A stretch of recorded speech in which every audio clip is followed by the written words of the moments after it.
너 간사 몇 기야? 1학년 나부랭이가 어딜 감히 4학년 중대장생도 앞을 막아서? 썩어 문드러진 사관학교의 여왕이 갓 입학한 신입생도의 영혼과 자존심을 무참히 짓밟습니다. 한 인간이 노예로 전락하는 순간, 그리고 그 모든 것을 묵인하며 자신의 진급을 거래하는 훈육관의 거대한 침묵. 바로 그 순간 그녀는 감히 상상조차 하지 못했습니다. 자신이 1학년 나부랭이라며 조리돌림하려던 그 초라한 활동복 차림의 여성이 대한민국 국군 의무체계의 정점이자 전설의 철의 나이팅게일일 줄은. 여러분, 오늘도 편안한 시간 보내고 계신가요? 여러분의 일상을 댓글로 공유해 주시면서 시청 후 잊지 마시고 구독과 좋아요 한 번씩 꾹 눌러주시면 감사하겠습니다. 경기도 성남 국군의무사령부의 공기는 대한민국 전군 의료체계의 심장부답게 차갑고 정제된 긴장감으로 가득했다. 그 긴장감의 정점에 사령관실이 있었다. 거대한 태극기와 부대기 그리고 역대 사령관들의 사진이 도열한 그 방의 주인은 대한민국 국군 역사상 가장 전설적인 간호장교 의무사령관 육군 중장 박지영이었다. 그녀의 어깨에 달린 3개의 별, 즉 삼정성은 단순히 그녀의 서열을 나타내는 표식이 아니었다. 그것은 수십 년간 군이라는 거대한 조직 속에서 편견과 차별을 뚫고 야전과 병동, 그리고 정책의 최전선에서 피와 땀으로 쌓아 올린 철의 의지 그 자체였다. 부하들은 그녀를 존경과 두려움을 담아 철의 나이팅게일이라 불렀다. 늦은 밤 박지영 중장은 홀로 집무실에서 방대한 결제 서류를 검토하고 있었다. 그때 비서실장이 조심스럽게 문을 열고 들어와 얇은 서류 봉투 하나를 내밀었다. 사령관님, 특수 우편물입니다. 발신지가 자운대입니다. 자운대. 대한민국 군사교육의 요람 중 하나이자 박지영 중장의 모교 국군간호사관학교가 위치한 곳이었다. 그녀는 의아한 표정으로 봉투를 받았다. 공식 보고 라인이 아닌 사령관 직속의 비공개 채널로 도착한 익명의 투서였다. 그녀가 편지지를 펼쳤다. 깔끔하지만 공포와 절박함으로 미세하게 떨리는 듯한 글씨체가 눈에 들어왔다. 존경하는 박지영 사령관님. 저는 국군간호사관학교에 재학 중인 생도입니다. 지금 우리 학교는 적어도 제가 속한 중대는 지옥입니다. 박지영의 미간이 좁아졌다. 그녀는 수많은 보고를 받아왔지만 지옥이라는 단어는 흔치 않았다. 4학년 장세리 중대장 생도는 우리 중대의 여왕입니다. 그녀의 말은 학교 규율 위에 존재합니다. 신입 생도들은 그녀의 눈에 띄는 순간부터 인간 이하의 취급을 받습니다. 사소한 트집을 잡아 생활관 전체를 밤새 조리돌림하는 것은 일상입니다. 박지영은 숨을 참았다. 조리돌림. 그녀가 생도 시절 그토록 뿌리 뽑으려 했던 악습이었다. 하지만 단순한 가혹행위가 아닙니다. 장세리 생도는 1, 2학년 생도들에게 자신의 모든 과제와 보고서, 심지어 졸업 논문의 자료 조사와 대필까지 강요하고 있습니다. 거부하는 생도는 기수 열외라는 이름의 투명인간이 됩니다. 저희는 간호장교가 되기 위해 이곳에 왔지 누군가의 노예가 되기 위해 온 것이 아닙니다. 투서의 마지막 문장은 그녀의 심장을 찔렀다. 훈육관님께도 말씀드렸지만 아무 소용이 없었습니다. 사령관님, 제발 저희의 명예를, 우리 학교의 촛불을 지켜주십시오. 박지영은 편지를 내려놓고 의자 깊숙이 몸을 기댔다. 가혹행위는 연막이었다. 그 뒤에 숨은 본질은 학문적 부패이자 명예의 실종이었다. 사관학교의 존재 이유인 명예가 무너지고 있었다. 훈육관마저 묵인한다는 것은 이 병폐가 생도들의 수준을 넘어섰다는 의미였다. 장세리라. 그녀는 이름을 나직이 은졸였다. 어렴풋이 기억나는 이름이었다. 군내 유력한 가문의 자제라는 소문. 박지영은 책상 위에 인터폰을 눌렀다. 김소령. 내일 일정 전부 취소해.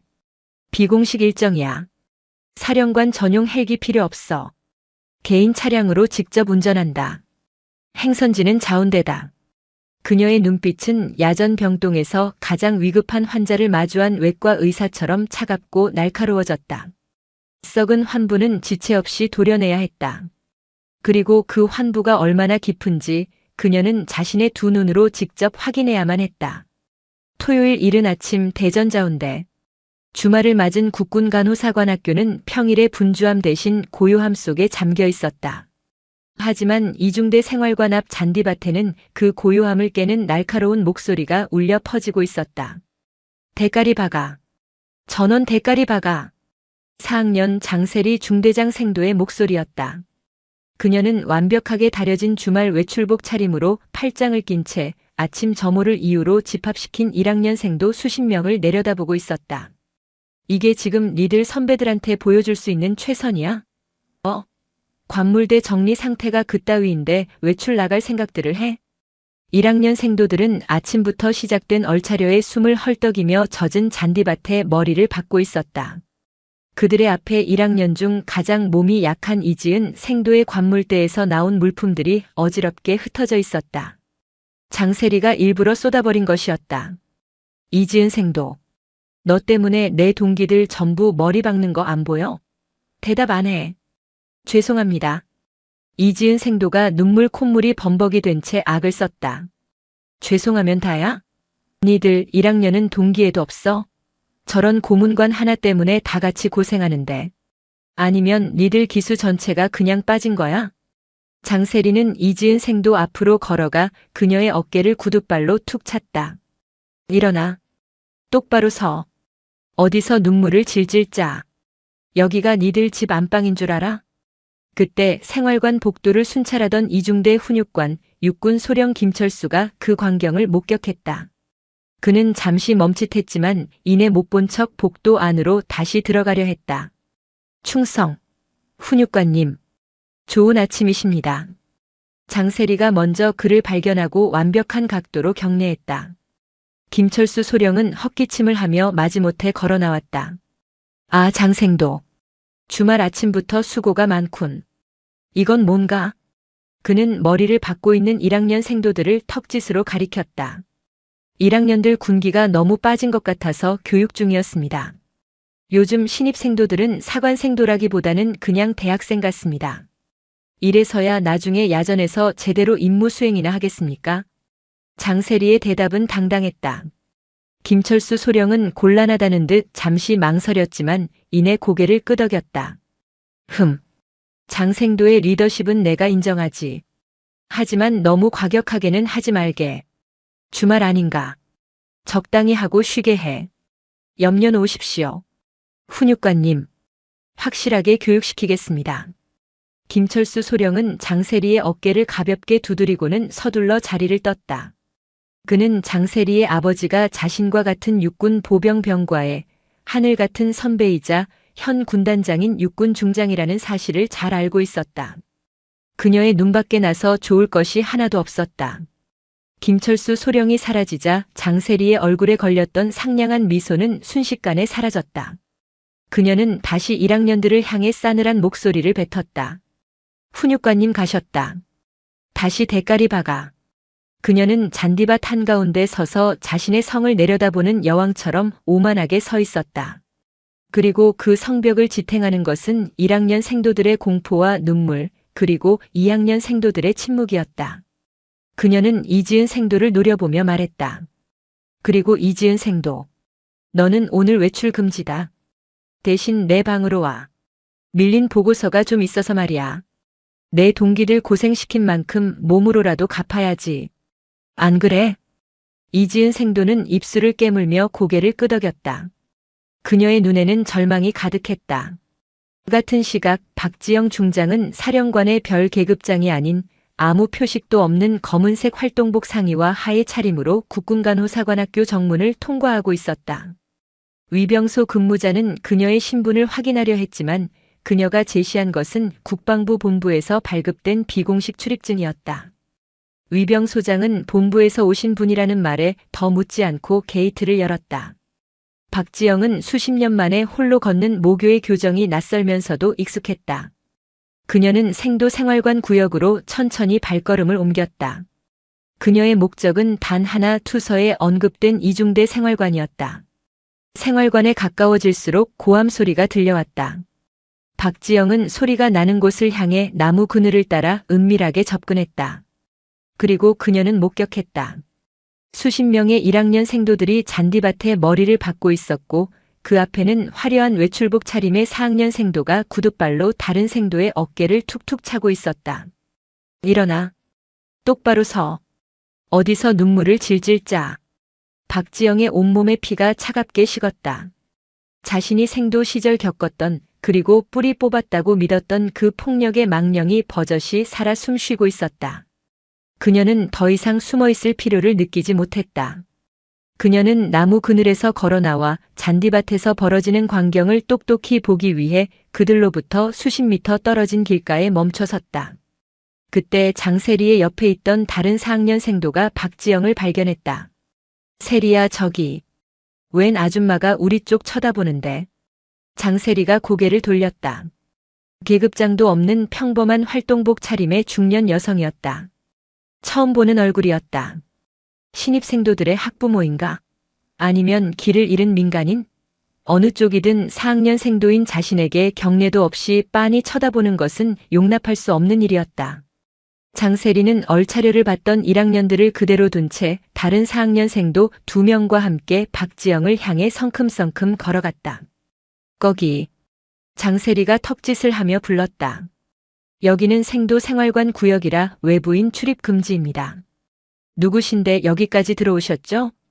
박지영은 자신을 향해 걸어오는 오만한 4학년 생도를 차갑게 바라보며 대답했다. 볼 일이 있어서 왔습니다. 그녀의 침착한 대답에 장세리는 어이가 없다는 듯 헛웃음을 쳤다. 볼 일? 아줌마. 여기가 어딘 줄 알고 볼 일을 우누네요. 혹시 1학년 학부모면 당장 위병소 밖으로 나가시고. 학부모 아닙니다. 학부모도 아니면. 혹시 1학년이야? 너. 장세리는 박지영의 얼굴을 뜯어보았다. 나이는 들어 보였지만 키가 작고 활동복 차림이라 분간이 어려웠다.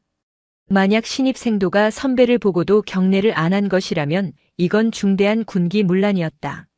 너 1학년이면 관등 성명 안 돼? 선배가 눈앞에 있는데 경례도 안 하고. 반사 몇 기야? 박지영은 그녀의 무례한 질문에 대답하지 않았다. 대신 그녀의 뒤편 잔디밭에서 여전히 머리를 박고 있는 1학년 생도들을 바라보며 말했다. 생도. 지금 하고 있는 그 행동, 사관학교 규율 위반이라는 건 알고 있나? 순간 장세리의 표정이 굳었다. 뭐? 이 아줌마가 진짜 미쳤나? 지금 누굴 가르치려 들어? 장세리의 동기들도 거들었다. 세리야, 아무래도 민간인이 길 잃고 들어와서 군인 행세하는 것 같은데. 헌병대에 신고할까? 아니. 잠깐. 장세리는 박지영의 코앞까지 다가섰다. 키 차이 때문에 그녀가 박지영을 내려다보는 구도였다. 아줌마. 내가 마지막으로 경고하는데. 신분증 까. 아니면 진짜 군인 모독죄로 헌병대에 넘겨버릴 거야. 아니, 그 전에. 내년이 뭔데 우리 학교 일에 감나라 배나라야. 군복만 보면 환장이라도 했어? 어디서 굴러먹던 아줌마가. 내년 환장. 박지영의 눈빛이 얼음장처럼 차가워졌다. 그때 장세리는 박지영의 어깨를 손가락으로 거칠게 쿡 찔렀다. 말 안 해? 너 진짜 간사 몇 기냐고. 장세리가 손을 들어 박지영의 어깨를 강하게 밀치려던 바로 그 순간이었다. 지금 뭐 하는 겁니까? 방금 전 사라졌던 훈육관 김철수 소령이 사무실 창문으로 이 광경을 보고 경악하며 뛰쳐나왔다.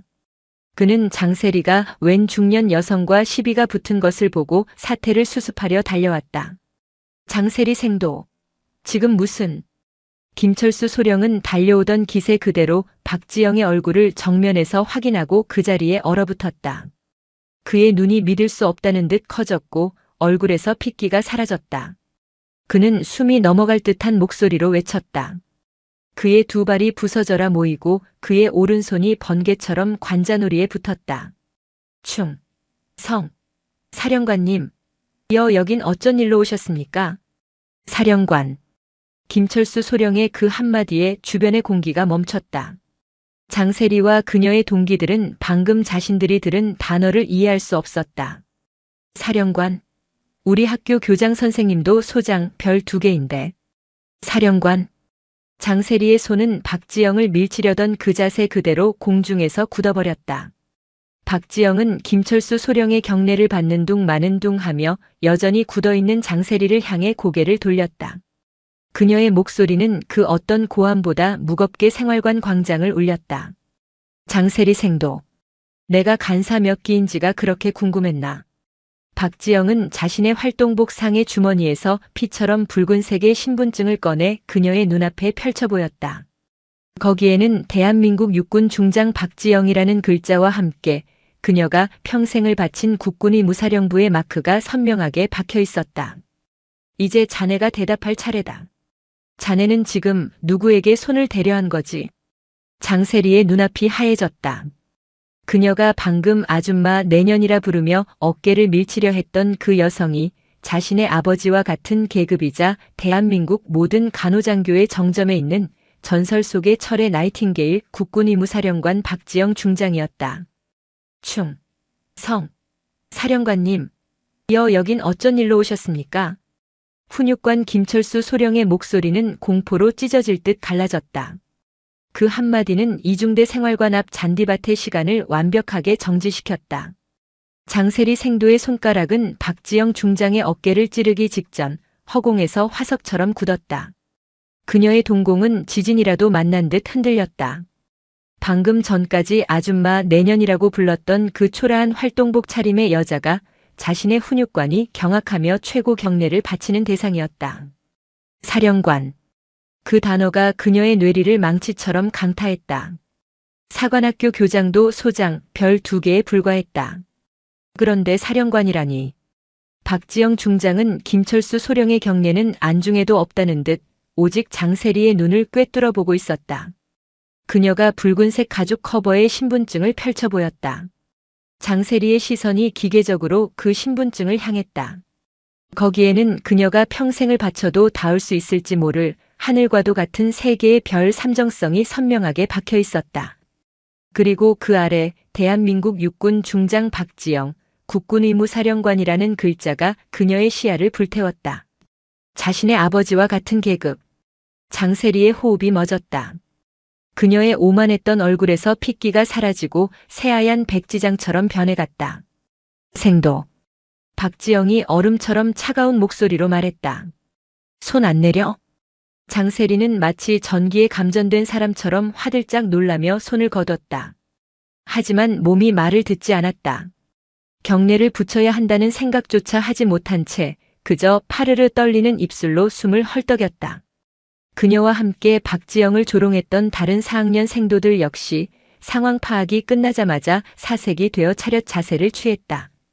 그들의 등줄기로 식은땀이 폭포수처럼 흘러내렸다. 박지영은 장세리에게서 시선을 거두고 김철수 소령을 향해 고개를 돌렸다. 김소령. 예. 사령관님. 지금 이게 무슨 상황이지? 훈육관이 이 광경을 눈앞에 두고도 묵인한 건가? 김철수 소령은 심장이 발끝으로 떨어지는 것을 느꼈다. 사령관님. 그게 아니라 저는 생도들이 주말 아침에 교육 훈련 중인 것으로만 알고. 교육? 박지영이 그의 말을 잘랐다. 그녀의 목소리는 낮았지만 그 어떤 고함보다 위압적이었다. 내가 본 건 교육이 아니라 폭력이고 가혹행위인데. 김소령 눈에는 이게 교육으로 보였나? 아니면 자네도 저 4학년 생도의 배경이 두려워서 눈을 감은 건가? 김철수 소령의 심장이 멎는 듯했다. 그녀가 모든 것을 알고 있었다.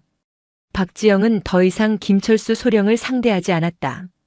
그녀는 잔디밭에 여전히 머리를 박고 떨고 있는 1학년 생도들을 향해 명령했다.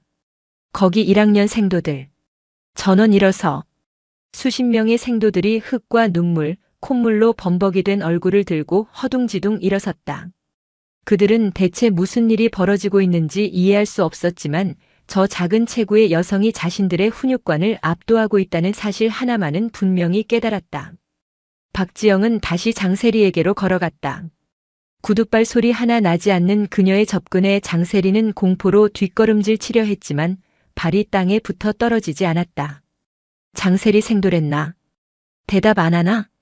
예. 4학년 생도 장세리입니다. 장세리의 목소리가 염소처럼 떨려 나왔다. 아까 나한테 내년이라고 했던가? 장세리의 눈앞이 다시 한번 하얘졌다. 아닙니다. 저는 절대 그런. 어디서 굴러먹던 아줌마라고도 했지. 내 두 귀로 똑똑히 들었는데. 사령관님, 저는 정말 민간인이신 줄 알고 그래서. 민간인이면 그렇게 모욕해도 되나? 박지영의 일갈에 장세리는 입을 다물었다. 민간인이면 어깨를 밀치고 손가락질을 해도 되는 건가? 그게 자네가 이 신성한 곳에서 배운 사관생도의 명예인가? 자네가 지키겠다는 조국이, 자네가 돌보겠다는 환자가 바로 그 민간인들이다. 박지영은 장세리를 지나쳐 1학년 생도들 중 가장 비참한 몰골로 울고 있던 이지은 생도 앞에 섰다. 생도. 이름이 뭔가? 1학년 생도 이지은입니다. 이지은 생도가 울음이 터지는 것을 참으며 필사적으로 경례했다. 이지은 생도. 똑바로 대답해. 저 4학년 생도가 자네를 폭행했나? 이지은 생도의 눈이 흔들렸다. 그녀는 자신을 노려보는 장세리의 눈빛을 마주하고 공포에 질려 입을 열지 못했다. 진실을 말해.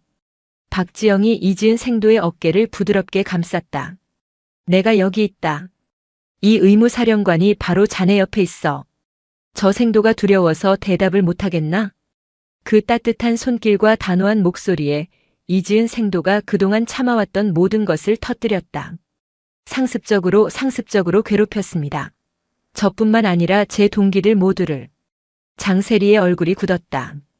그리고 제 과제도, 제 보고서도. 마침내 투서의 핵심이 그녀의 입에서 터져나왔다. 장세리의 눈이 공포로 물들었다. 단순한 가혹행위가 아니었다. 박지영은 이지은 생도의 어깨를 다독인 뒤 다시 김철수 소령을 바라보았다. 그녀의 눈은 이제 자비가 없었다. 김소령. 당장 학교장실로 연락해. 학교장과 훈육단장, 지금 즉시 이 자리로 오라고 해. 5분 주겠다. 의무사령관 명령이다. 김철수 소령은 거의 비명을 지르다시피 휴대폰을 꺼내 학교 지휘부에 전화를 걸었다. 그의 손이 너무 심하게 떨려 번호조차 제대로 누르지 못했다. 필승. 비서실장님, 저 이중대 훈육관입니다. 지금 큰일 났습니다.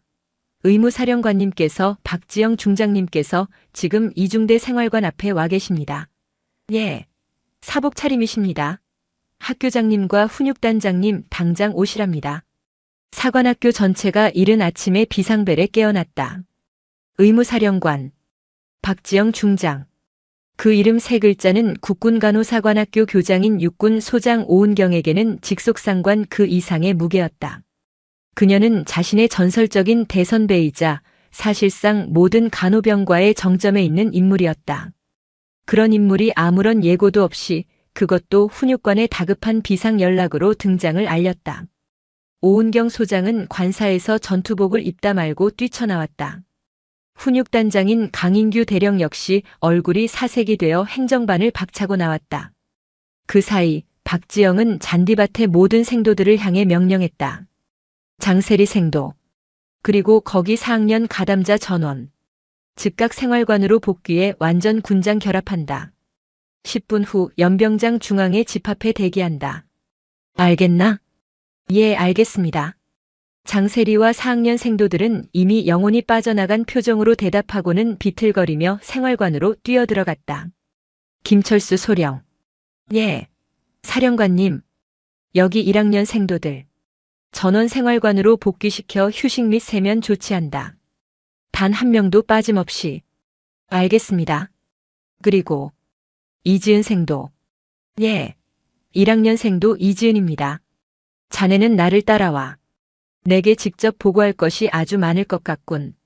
박지영은 마치 자신의 집무실을 걷듯 이중대 생활관을 가로질러 학교 본관을 향해 걸었다.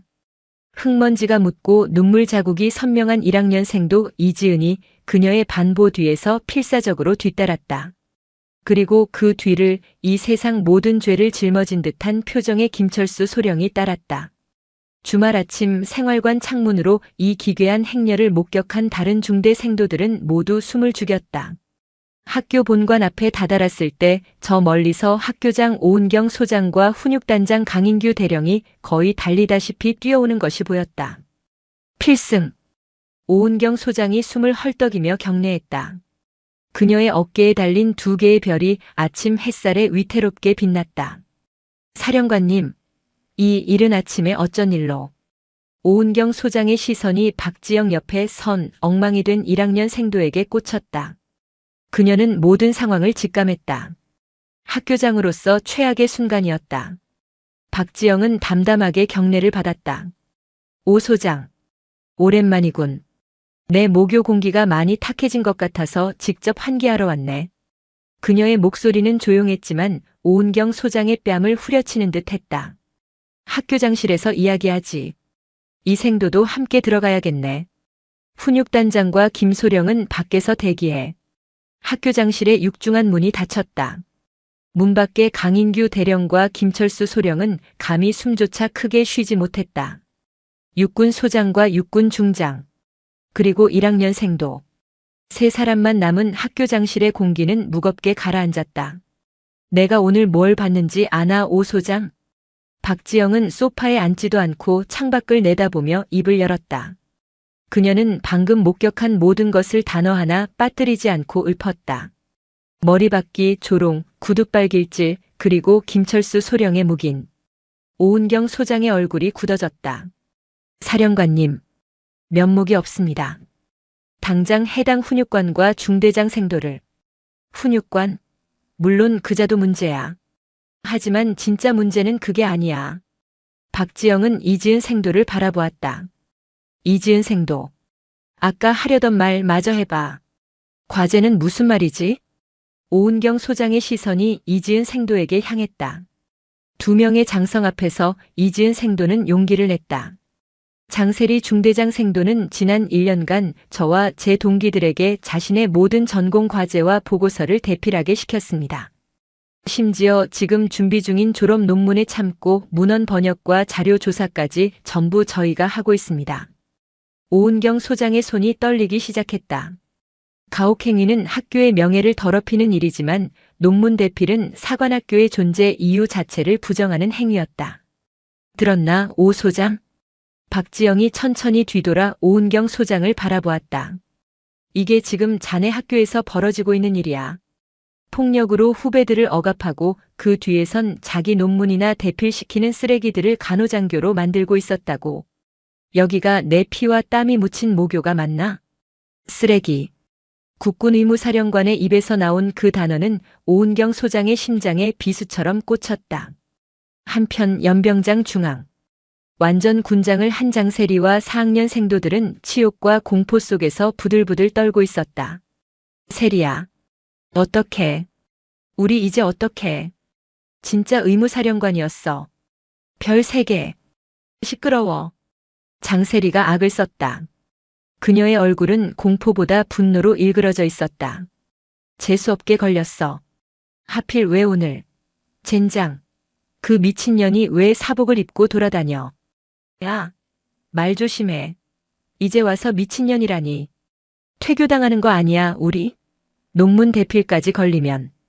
퇴교? 웃기지 마. 내가 누군지 잊었어? 장세리의 눈이 번뜩였다. 그녀는 무리에서 살짝 빠져나와 군장 뒤에 숨어 자신의 스마트폰을 꺼냈다. 주말 외출이 허가된 상태라 소지하고 있었다. 그녀는 단축번호 1번을 길게 눌렀다. 자신의 아버지 육군 제3군 단장, 육군 중장 장필규였다. 아빠, 나 어떡해. 나 지금 큰일 났어. 수화기 너머로 잠이 덜 깬 아버지의 목소리가 들렸다. 무슨 일이야 이 시간에. 웬 호들갑이냐? 아빠, 의무사령관, 박지영 중장이 학교에 왔는데 내가 그 사람인 줄 모르고 아니 아주 큰 실수를 했어. 뭐? 박지영 중장? 장필규 중장의 잠이 확 달아났다. 그 역시 박지영을 잘 알았다. 그 같은 삼정성이지만 군 내에서 철의 나이팅게일이라 불리는 그녀의 위상은 단순한 계급 이상이었다. 무슨 실수를 했는데? 그냥 민간인인 줄 알고 아줌마라고 부르고 내년이라고 하고 조금 밀치려고 했는데. 미쳤구나, 내가. 장필규 중장의 고함이 터져나왔다. 아빠, 지금 그게 문제가 아니라 나 완전 군장하고 연병장에 서 있어. 당장 퇴교시킬 기세라고. 아빠가 어떻게 좀 해줘. 응? 아빠도 별 3개잖아. 하필 박지영이라니. 장필규 중장은 마른 세수를 했다. 그는 잠시 고민하다가 입을 열었다. 알았다. 일단 끊어. 절대 경거망동하지 마라. 지금부터는 시키는 대로만 하고 있어. 내가 오은경 소장하고 이야기해 보겠다. 전화를 끄는 장세리는 다시 동기들 틈으로 돌아왔다. 그녀의 얼굴에는 다시 희미한 오만함이 서려 있었다. 같은 시각 학교장실. 박지영 중장은 오은경 소장에게 단호한 어조로 명령을 내리고 있었다. 당장 이중대 훈육관 김철수 소령, 직위해제하고 감찰 대기시켜. 그리고 장세리 생도를 포함한 4학년 가담자 전원, 지금 즉시 징계위원회 회부 준비해. 사안이 중대하니 퇴교 조치를 원칙으로 검토하게. 예, 알겠습니다, 사령관님. 이지은 생도를 포함한 1학년 피해 생도 전원, 즉각 심리 상담 및 보호 조치 실시하고 가해 생도들과 완벽히 분리시켜. 오은경 소장이 박지영의 명령을 받아 적고 있을 때 그녀의 책상 위에 놓인 붉은색 군용 전화기, 즉 비화기가 요란하게 울리기 시작했다. 오은경 소장은 박지영 중장의 눈치를 살폈다. 박지영은 턱짓으로 받으라고 지시했다. 필승. 학교장 소장 오은경입니다. 나 장필규 중장이네. 3군단장이야. 오은경 소장은 자리에서 벌떡 일어섰다. 필승. 군단장님. 오 소장. 지금 내 딸아이가 거기서 좀 실수를 한 모양인데. 내가 들어보니 박지영 사령관님이 좀 과하게 오해를 하신 것 같아서 말이야. 오은경 소장은 식은땀을 흘리며 박지영을 바라보았다. 생도들끼리 군기 잡는 거야 뭐 그럴 수도 있는 일 아닌가. 오 소장이 잘 좀 말씀드려서 원만하게. 그 순간 박지영 중장이 오은경 소장의 손에서 수화기를 빼앗아 들었다. 필승. 의무사령관 중장 박지영입니다. 수화기 너머에서 순간 숨을 들이마시는 소리가 들렸다. 완벽한 정적. 아, 박 사령관님. 허허. 장 중장입니다. 아니, 우리 딸애가 사령관님인 줄 미처 모르고 큰 결례를. 장군단장. 박지영이 그의 말을 잘랐다. 지금 자네 딸이 저지른 짓이 실수로 보이나? 내게 내년이라고 하고 어깨를 밀치려 한 게 생도들끼리 군기 잡는 일로 보이냔 말일세. 아니, 그건 제가 교육을 잘못 시킨 탓입니다. 하지만 사령관님이신 줄 몰랐다고 하니 부디. 몰랐으면 괜찮나? 박지영의 목소리가 강철처럼 날카로워졌다. 그럼 내 모교는 민간인은 함부로 모욕하고 폭행해도 되는 곳이었나? 그리고 박지영은 숨을 한번 골랐다. 자네 딸은 지금 후배 생도들 논문 대필이나 시키는 쓰레기 짓을 하고 있었어. 이게 군단장이 지휘관의 권한을 이용해 청탁 전화나 할 일인가? 사령관님. 말씀이 지나치십니다. 쓰레기라니. 지나친 건 자네 딸의 행동과 자네의 이 전화겠지. 장군단장. 이 일은 단순한 생도 간의 문제가 아니야. 내 모교의 명예를 더럽힌 범죄 혐의로 조사를 받아야 할 일이야. 박 사령관. 그리고 이 시간부로 자네가 지휘관의 직위를 이용해 내 감찰에 압력을 행사하려 했다는 사실까지 포함해서 국방부 장관님께 직접 보고하겠네. 이만 끊겠네. 철컥. 박지영은 3군단장의 말이 끝나기도 전에 붉은색 수화기를 내려놓았다. 오은경 소장은 같은 삼정성인 군단장과의 통화를 일방적으로 끊어버린 박지영을 경외와 공포가 뒤섞인 눈으로 바라보았다. 철의 나이팅게일이 3군단장에게 정면으로 전쟁을 선포한 순간이었다. 박지영은 아무 일 없었다는 듯 오은경 소장을 바라보았다. 뭘 멍하니 서 있나? 당장 감찰실장 불러. 지금부터 이중대 전체 그리고 훈육단 전체를 이잡듯이 뒤진다. 먼지 한 톨까지 낱낱이. 학교장실을 나온 박지영 중장은 그 자리에서 자신의 휴대폰을 들었다. 이 사안은 더 이상 국군간호사관학교의 자체 징계로 끝낼 수 있는 수준이 아니었다. 나다. 의무사령관이다. 지금 즉시 사령부 감찰실장과 법무실장, 그리고 디지털 포렌식 팀 전원 비상 소집해. 30분 내로 헬기 띄워. 행선지는 자운대 국군간호사관학교다. 내 직권으로 학교 전체에 대한 특별 감찰을 개시한다. 현장에 도착하는 즉시 이중대 생활관 전체, 훈육단장실, 김철수 소령 사무실, 그리고 장세리 생도의 모든 개인 물품을 압수수색한다. 학교장에게는 방금 통보했다. 박지영은 전화를 끊고 자신을 사색이 되어 바라보는 오은경 소장과 강인규 대령을 향해 말했다. 오 소장, 강 대령. 지금부터 학교 내 모든 통신망과 출입을 통제하게. 내 감찰팀이 도착할 때까지 장세리 생도를 포함한 4학년 가담자 전원, 그리고 훈육관 김철수 소령을 한 장소에 격리시켜. 증거인멸을 시도하는 자는 누구를 막론하고 현행범으로 체포하겠다. 오은경 소장은 감히 반문하지 못했다. 이것은 선배의 질책이 아니었다. 상급 부대 지휘관의 전면적인 전투 개시였다. 1시간도 채 지나지 않아 검은색 베레모를 쓴 의무사령부 헌병대와 감찰 요원들이 학교 본관을 장악했다. 그들은 마치 적진에 침투하듯 신속하고 냉정하게 움직였다. 연병장에서 완전 군장 상태로 아버지의 연락만 기다리던 장세리와 4학년 생도들은 헌병들이 자신들의 이름을 호명하며 다가오자 경악했다. 장세리 생도 외 4명. 감찰 조사를 위해 지금 즉시 모든 개인 휴대정보 단말기 및 전산 장비를 제출하고 격리실로 이동한다. 뭐라고요? 우리가 왜 헌병한테? 장세리가 반발하려 했지만 헌병대장의 차가운 눈빛에 입을 다물었다. 불응시 공무집행방해로 간주한다. 이동해. 그들의 오만함은 진짜 군법의 집행자들 앞에서 산산조각 났다. 같은 시각 김철수 소령의 사무실과 장세리의 생활관 관물대는 샅샅이 뒤져졌다. 디지털 포렌식 팀은 장세리의 개인 노트북과 태블릿, 그리고 클라우드 저장소를 확보했다. 얼마 지나지 않아 임시감찰지휘소가 차려진 학교장실에서 첫 번째 보고가 올라왔다. 사령관님, 나왔습니다. 감찰실장이 격앙된 목소리로 노트북 화면을 돌렸다. 장세리 생도의 개인 저장소입니다. 학교 과제라는 폴더 안에 1학년, 2학년, 3학년 이름으로 된 하위 폴더들이 발견되었습니다. 각 폴더에는 해당 학년 생도들의 이름으로 작성된 보고서와 과제물 파일 수백 개가 정리되어 있었습니다. 그걸 자기 이름으로 제출한 이력이 확인됐나? 네.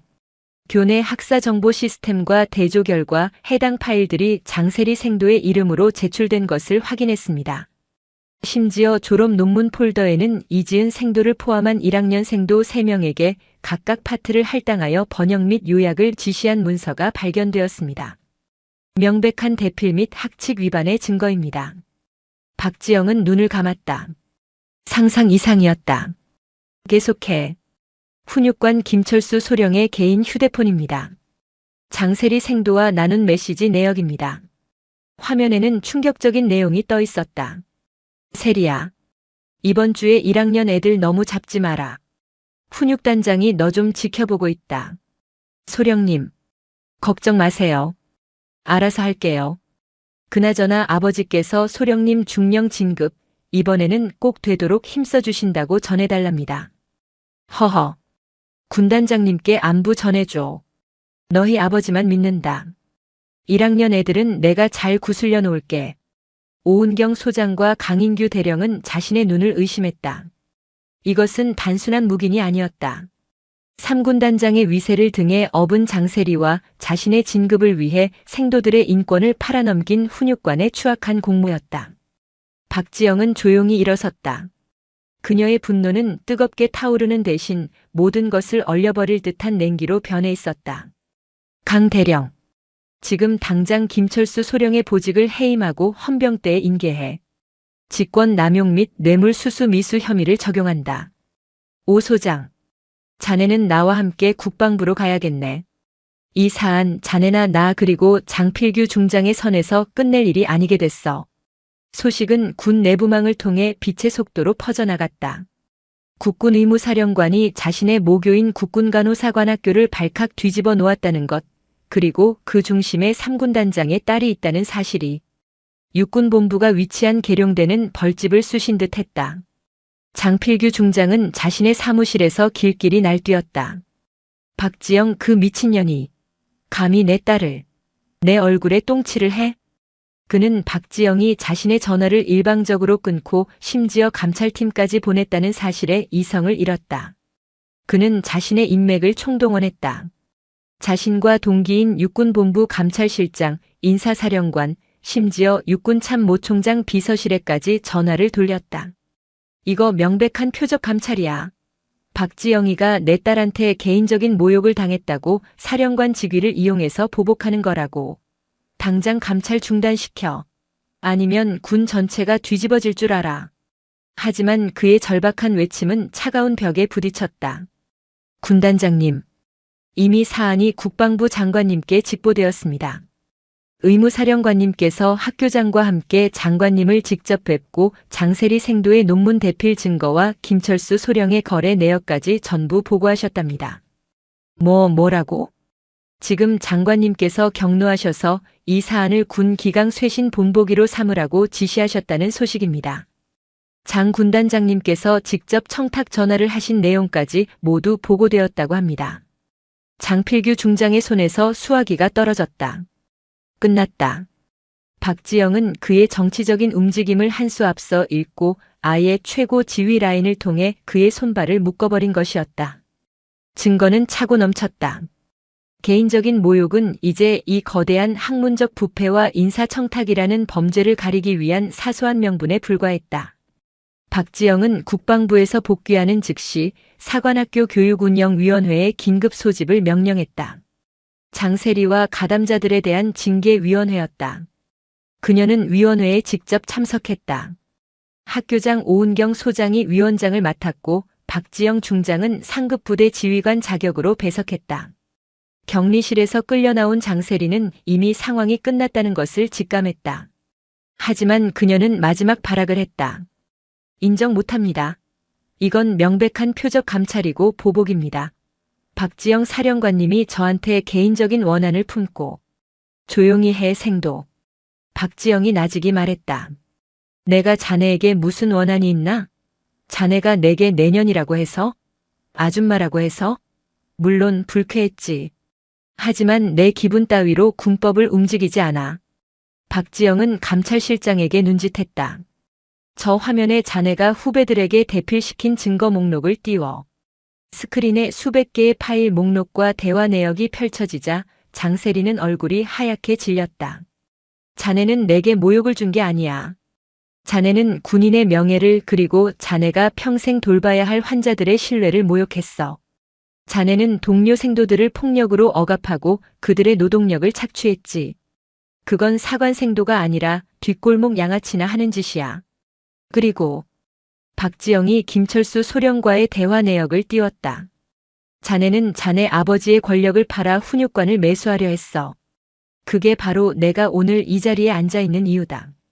자네 같은 자가 간호장교의 다이아몬드 계급장을 다는 것을 내 두 눈 뜨고 볼 수가 없기 때문이야. 장세리는 더 이상 아무 말도 하지 못했다. 그녀는 그저 떨고만 있었다. 오은경 소장이 위원들을 둘러본 뒤 최종 판결문을 읽어 내려갔다. 국군간호사관학교 교육운영위원회는 4학년 장세리 생도가 사관 생도의 품위를 심각하게 손상시켰으며 반복적인 가혹행위와 지휘권 남용 그리고 학칙이 금지하는 논문 대필 행위 등 도저히 장교로서 임관할 자격이 없다고 판단한다. 이에 장세리 생도를 국군간호사관학교에서 퇴교 조치한다. 퇴교. 장세리의 눈이 초점을 잃었다. 4년간의 모든 것이 사라지는 순간이었다. 징계위원회가 끝난 직후 박지영 중장은 연병장에 집합한 가담 4학년 생도들에게도 똑같은 처분이 내려지는 것을 지켜보았다. 주동자급 2명은 퇴교, 단순 가담자 2명은 1년 유급이라는 중징계가 내려졌다. 그리고 김철수 소령은 즉각 구속되었다. 그는 군사법원으로 넘겨져 직권 남용, 뇌물수수 약속, 그리고 군인의 지휘 및 복무에 관한 기본법 위반 혐의로 재판을 받게 되었다. 그의 군 생활은 물론 연금까지 박탈될 위기에 처했다. 하지만 박지영의 임무는 아직 끝나지 않았다.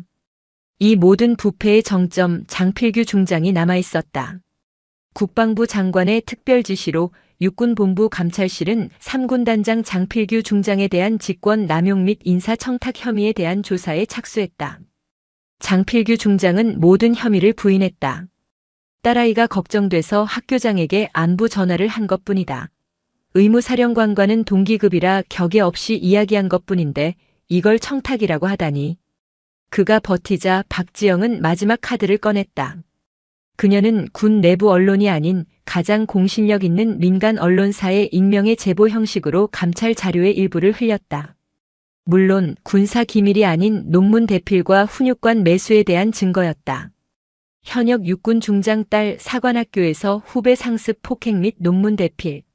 아버지는 훈육관 매수 정황. 기사는 대한민국을 발칵 뒤집어 놓았다. 국민들의 분노가 들끓었다. 군의 명예는 바닥까지 추락했다. 국방부는 더 이상 장필규를 감쌀 수 없었다. 결국 육군 참모총장은 장필규 중장을 직위 해제하고 육군 본부 정책연구관이라는 한직으로 발령낸 뒤 그에게 단 하나의 선택지를 제시했다. 명예롭게 전역 지원서를 내시죠. 장군단장님. 더 이상 군복을 입고 계시기엔 군의 명예를 너무 많이 실추시켰습니다. 장필규 중장은 자신의 집무실에서 별 3개가 박힌 전투모를 집어 던졌다.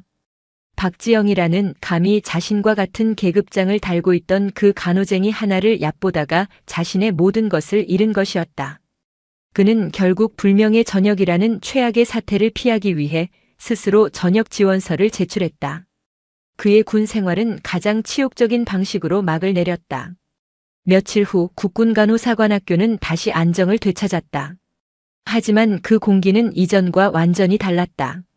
썩은 고름을 짜낸 뒤에 건강한 긴장감이 감돌았다.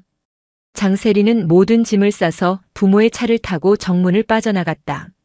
그녀는 더 이상 사관생도가 아닌 평범한 20살 초반의 민간인이었다.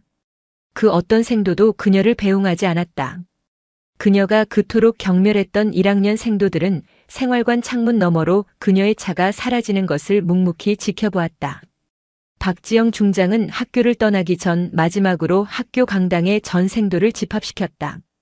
그녀는 계급장이 선명한 정복 차림으로 연단에 섰다. 나는 오늘 여러분의 대선배로서 그리고 의무사령관으로서 여러분에게 사과한다. 생도들이 술렁였다.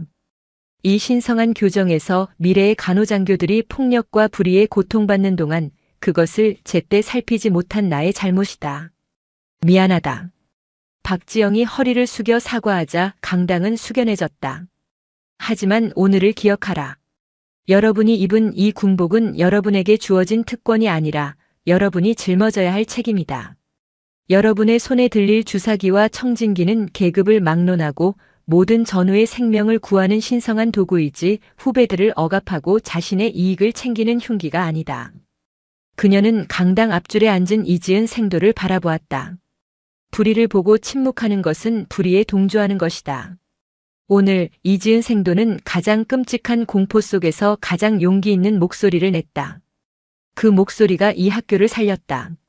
진정한 리더십은 폭력적인 카리스마가 아니라 가장 약한 자의 목소리를 들어주는 용기에서 나온다. 박지영은 연설을 마쳤다. 여러분이 나이팅게일의 숭고한 정신을 이어받은 진정한 간호장교로 거듭나길 바라며 또한 대한민국 육군의 자랑스러운 장교로 성장하길 명령한다. 필승. 강당이 떠나갈 듯한 경례 소리로 가득 찼다. 박지영 중장은 강당을 나섰다. 그녀가 차에 오르기 전 이지은 생도가 달려나와 그녀의 앞을 막아섰다. 이지은 생도의 얼굴에는 더 이상 공포나 눈물이 없었다. 굳은 결의와 존경심만이 가득했다.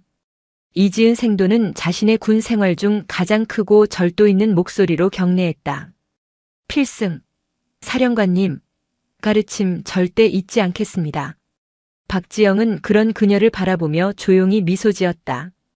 그녀는 이지은 생도의 경례를 받으며 이 땅에 썩은 뿌리 하나가 뽑히고 그 자리에 건강하고 강인한 새싹이 돋아나는 것을 보았다. 그녀는 그 굳건한 촛불을 향해 철의 나이팅게일로서 가장 따뜻한 답례를 보냈다. 그해 겨울 대한민국의 심장부인 계룡대 육군 본부의 공기는 유난히 차가웠다. 육군 중앙수사단장 하은정 소장의 집무실에는 난방이 돌고 있었지만 그녀의 책상 위에 놓인 너덜너덜한 편지지 한 장이 방 안의 모든 온기를 빨아들이는 듯했다. 그것은 투서였다. 군 내부 고발 시스템을 거치지 않고 누군가 목숨을 걸고 그녀에게 직접 보낸 피 맺힌 절규였다. 경기도 연천 제28보병 사단 태풍부대 그곳의 왕 황인기 연대장. 그는 군인이 아니라 악마입니다. 하은정은 육군 역사상 전투병과 출신이 아닌 수사병과에서 별을 단 최초의 여성이었다. 감정의 동요를 좀처럼 드러내지 않는 그녀의 무표정한 얼굴은 얼음마녀라는 별명으로 더 유명했다. 그녀는 편지지의 다음 문단으로 눈을 돌렸다. 얼마 전 혹한기 진지 구축 공사 중 박일병이 붕괴된 교통호에 깔려 죽었습니다. 부대는 단순 안전사고로 처리했지만 사실이 아닙니다. 황인기 대령이 빼돌린 불량 자재 때문입니다. 그는 살인자입니다. 부디 제발 제 친구의 억울함을 풀어주십시오. 단순한 군납 비리가 아니었다. 최전방 GOP를 담당하는 사단의 현역 연대장이 병사의 죽음에 직접적으로 연루되어 있다는 혐의였다. 하은정은 수화기를 들어 수사일과장 최중령을 호출했다. 최중령, 제28보병 사단, 황인기 대령. 지금 이 순간부터 공식 기록 없이 비공식적으로 모든 자료를 긁어모아 그가 지난 3년간 손댄 모든 공사, 보급, 유류 내역, 그리고 박일병 사망 기록까지 내일 아침까지 내 책상 위에 올려놔. 최중령의 얼굴이 하얗게 질렸다. 단장님, 제28보병 사단은 김경석 소장이 사단장입니다. 그리고 그 위는 제호 군단장 유태진 중장님이십니다. 그 나이는. 그래서 하은정이 그의 말을 잘랐다. 그게 그놈이 살인자라는 사실을 묵인해야 할 이유가 되나. 최중령은 입을 다물었다. 유태진 중장. 육군 내 최대 파벌의 수장이자 참모총장조차 함부로 건드리지 못하는 실세 중의 실세였다. 김경석 사단장은 그의 신복이었고 황인기 대령은 그 라인에 충실한 행동대장이었다. 이 사건을 건드리는 것은 육군 전체를 적으로 돌리는 것과 같았다. 다음 날 아침 최중령이 가져온 자료는 하은정의 예상을 확신으로 바꾸었다. 황인기 대령의 처가 쪽으로 거액의 자금이 흘러들어간 정황, 그가 최근 강남의 고급 오피스텔을 매입한 사실, 그리고 박일병이 사망한 진지공사에 납품된 자재업체는 유태진 군단장의 사촌이 운영하는 유령 회사와 다름없었다. 하지만 모든 것은 완벽하게 합법적인 거래로 위장되어 있었다. 박일병의 사망 기록은 혹한기 동결 집안 해빙으로 인한 불의의 사고로 한치의 오차도 없이 깔끔하게 종결되어 있었다. 하은정은 창밖의 앙상한 나뭇가지를 바라보았다. 정식 수사팀을 연천으로 보내는 순간 유태진 중장의 귀에 들어갈 것이다. 수사관들이 사단 정문을 통과하기도 전에 황인기는 모든 증거를 파기하고 관련자들의 입을 맞출 것이다. 그녀가 직접 가야 했다. 수사단장의 별 계급장을 떼고 아무도 그녀를 알아보지 못하는 모습으로 그 지옥의 한복판으로. 그녀는 수사단에서 유일하게 자신의 속내를 터놓는 최측근 정보분석관 최진우 준이를 불렀다. 그는 방첩사령부에서 잔뼈가 굵은 베테랑으로 위장신분과 침투작전의 대가였다. 최준이, 나 연천으로 가야겠어. 민간인 신분으로. 최진우 준이는 놀란 기색도 없이 안경을 고쳤으며 물었다. 어떤 신분이 필요하십니까, 단장님? 제28보병사단 연대본부. 그곳에서 가장 눈에 띄지 않으면서 가장 많은 것을 보고 들을 수 있는 사람. 아마도 군무원 식당의 배식원 정도가 좋겠군. 며칠 후 육군 중앙수사단장 하은정 소장은 국방부 특별안보정책연수라는 명목으로 공식적인 장기 휴가를 신청했다. 그리고 같은 날 경기도 연천의 혹한이 몰아치는 제28보병사단 연대본부 군무원 식당에 배연이라는 가명의 중년 여성이 새로운 주방 보조원으로 일자리를 구했다. 일찍 남편과 사별하고 병든 노모를 모시기 위해 닥치는 대로 일을 구하는 지치고 초라한 얼굴의 여인이었다. 태풍부대의 겨울은 상상 이상으로 혹독했다. 칼날 같은 바람이 군복을 뚫고 들어왔다. 배연이가 된 하은정은 난생 처음 끼어보는 두꺼운 고무장갑 속에서도 손가락이 얼어붙는 것을 느꼈다. 식당의 뜨거운 증기와 음식물 쓰레기의 시큼한 악취, 그리고 쉴 새 없이 밀려드는 병사들의 식판 더미는 그녀가 평생 겪어보지 못한 종류의 고통이었다. 그녀는 수십 년간 수백 명의 수사관을 지휘하며 명령을 내리던 사람이었지만 지금은 주방 조리장의 거친 욕설과 구박을 묵묵히 견뎌내야 하는 최하층 노동자였다. 아줌마, 거기 꾸물거리지 말고 빨리 식판 안 날라. 손이 왜 그래? 무슨 장군 마누라라도 되슈. 조리장의 모욕적인 언사에 그녀는 고개를 숙이며 죄송합니다를 기계적으로 반복했다. 그녀의 어설프고 느린 손놀림 그리고 어딘지 모르게 배어나오는 위화감은 다른 주방 보조원들에게도 경계와 경멸의 대상이 되었다. 그녀는 완벽하게 배연이가 되어가고 있었다. 연약하고 무능하며 누구의 관심도 끌지 못하는 투명 인간으로. 그녀가 지옥 같은 식당 일을 자처한 이유는 명확했다. 식당은 부대의 모든 소문과 정보가 모이는 하수구였다. 병사 식당과 간부 식당을 오가며 그녀는 수많은 날것의 대화들을 걸러들었다. 그리고 마침내 그녀가 찾던 목표물 황인기 대령을 직접 목격할 수 있었다. 황인기 대령은 병사들 앞에서는 아버지였다. 쩌렁쩌렁한 목소리로 훈련을 독려하고 식당에서는 병사들의 식판에 직접 반찬을 얹어주며 어깨를 두드렸다. 많이 먹어라. 먹고 힘내서 적들 다 때려잡아야지. 병사들은 그런 그에게 열광했다. 하지만 하은정이 간부 식당에서 배식을 하며 몰래 지켜본 그의 본 모습은 완전히 달랐다. 그는 자신보다 계급이 낮은 장교들, 특히 보급이나 재정 담당 장교들에게는 인간 이하의 취급을 했다. 이선우 소령. 당신은 머리가 장식이야. 내가 지시한 보급 물자 명세서 아직도 숫자가 안 맞잖아.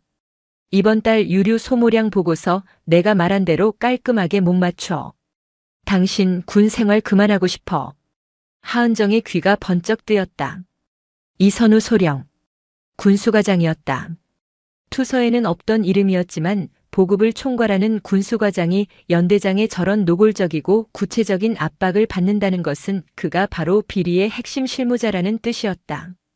그녀는 이선우 소령의 얼굴을 유심히 살폈다. 그는 육군사관학교를 우수한 성적으로 졸업했지만 줄을 잘못 써 유태진 군단장의 라인을 타지 못해 최전방으로 밀려난 전형적인 비운의 엘리트였다. 그는 황 대령의 모욕에 아무 대꾸도 못하고 얼굴만 붉힌 채 숟가락을 들지 못했다. 하은정은 두 번째 목표를 설정했다. 첫 번째 제보자 그리고 이선우 소령. 첫 번째 제보자를 찾는 것은 모래사장에서 바늘 찾기였다. 투서의 필체나 절박함으로 보아 사병이 분명했지만 수천 명의 병사 중 누구인지 특정할 수 없었다. 그녀는 식당에서 잔반을 치우며 병사들의 대화에 귀를 기울였다. 그러던 어느 날 식기 세척장 뒤편에서 병사 2명이 몰래 담배를 피우며 나누는 대화를 엿듣게 되었다. 박 병장, 너 진짜 그만해. 너 그러다 황 대령한테 찍히면 너 진짜 영창 가는 걸로 안 끝나. 너 박일병처럼 되고 싶어? 그래도 말해야지. 시발 준영이 형. 아니, 박일병 그렇게 죽은 거 너무 억울하잖아. 그날 교통호 무너진 거. 시멘트가 아니라 그냥 흙덩어리였다고. 하은정은 심장이 멎는 것 같았다. 박 병장. 그리고 사망한 박준영 일병. 그녀는 조용히 그 병사의 얼굴을 익혔다. 취사 지원을 나온 전투지원중대 소속 박주환 병장이었다. 며칠 뒤 하은정은 일부러 식당 뒤편에서 가장 무거운 음식물 쓰레기통을 옮기다 발을 헛디딘 척 요란하게 넘어졌다. 마침 근처를 지나던 박주환 병장이 깜짝 놀라 달려와 그녀를 부축했다. 아주머니, 괜찮으십니까? 어디 다치신 데 없으세요? 하은정은 극심한 고통을 연기하며 그의 팔을 붙잡았다. 아이고, 고마워요.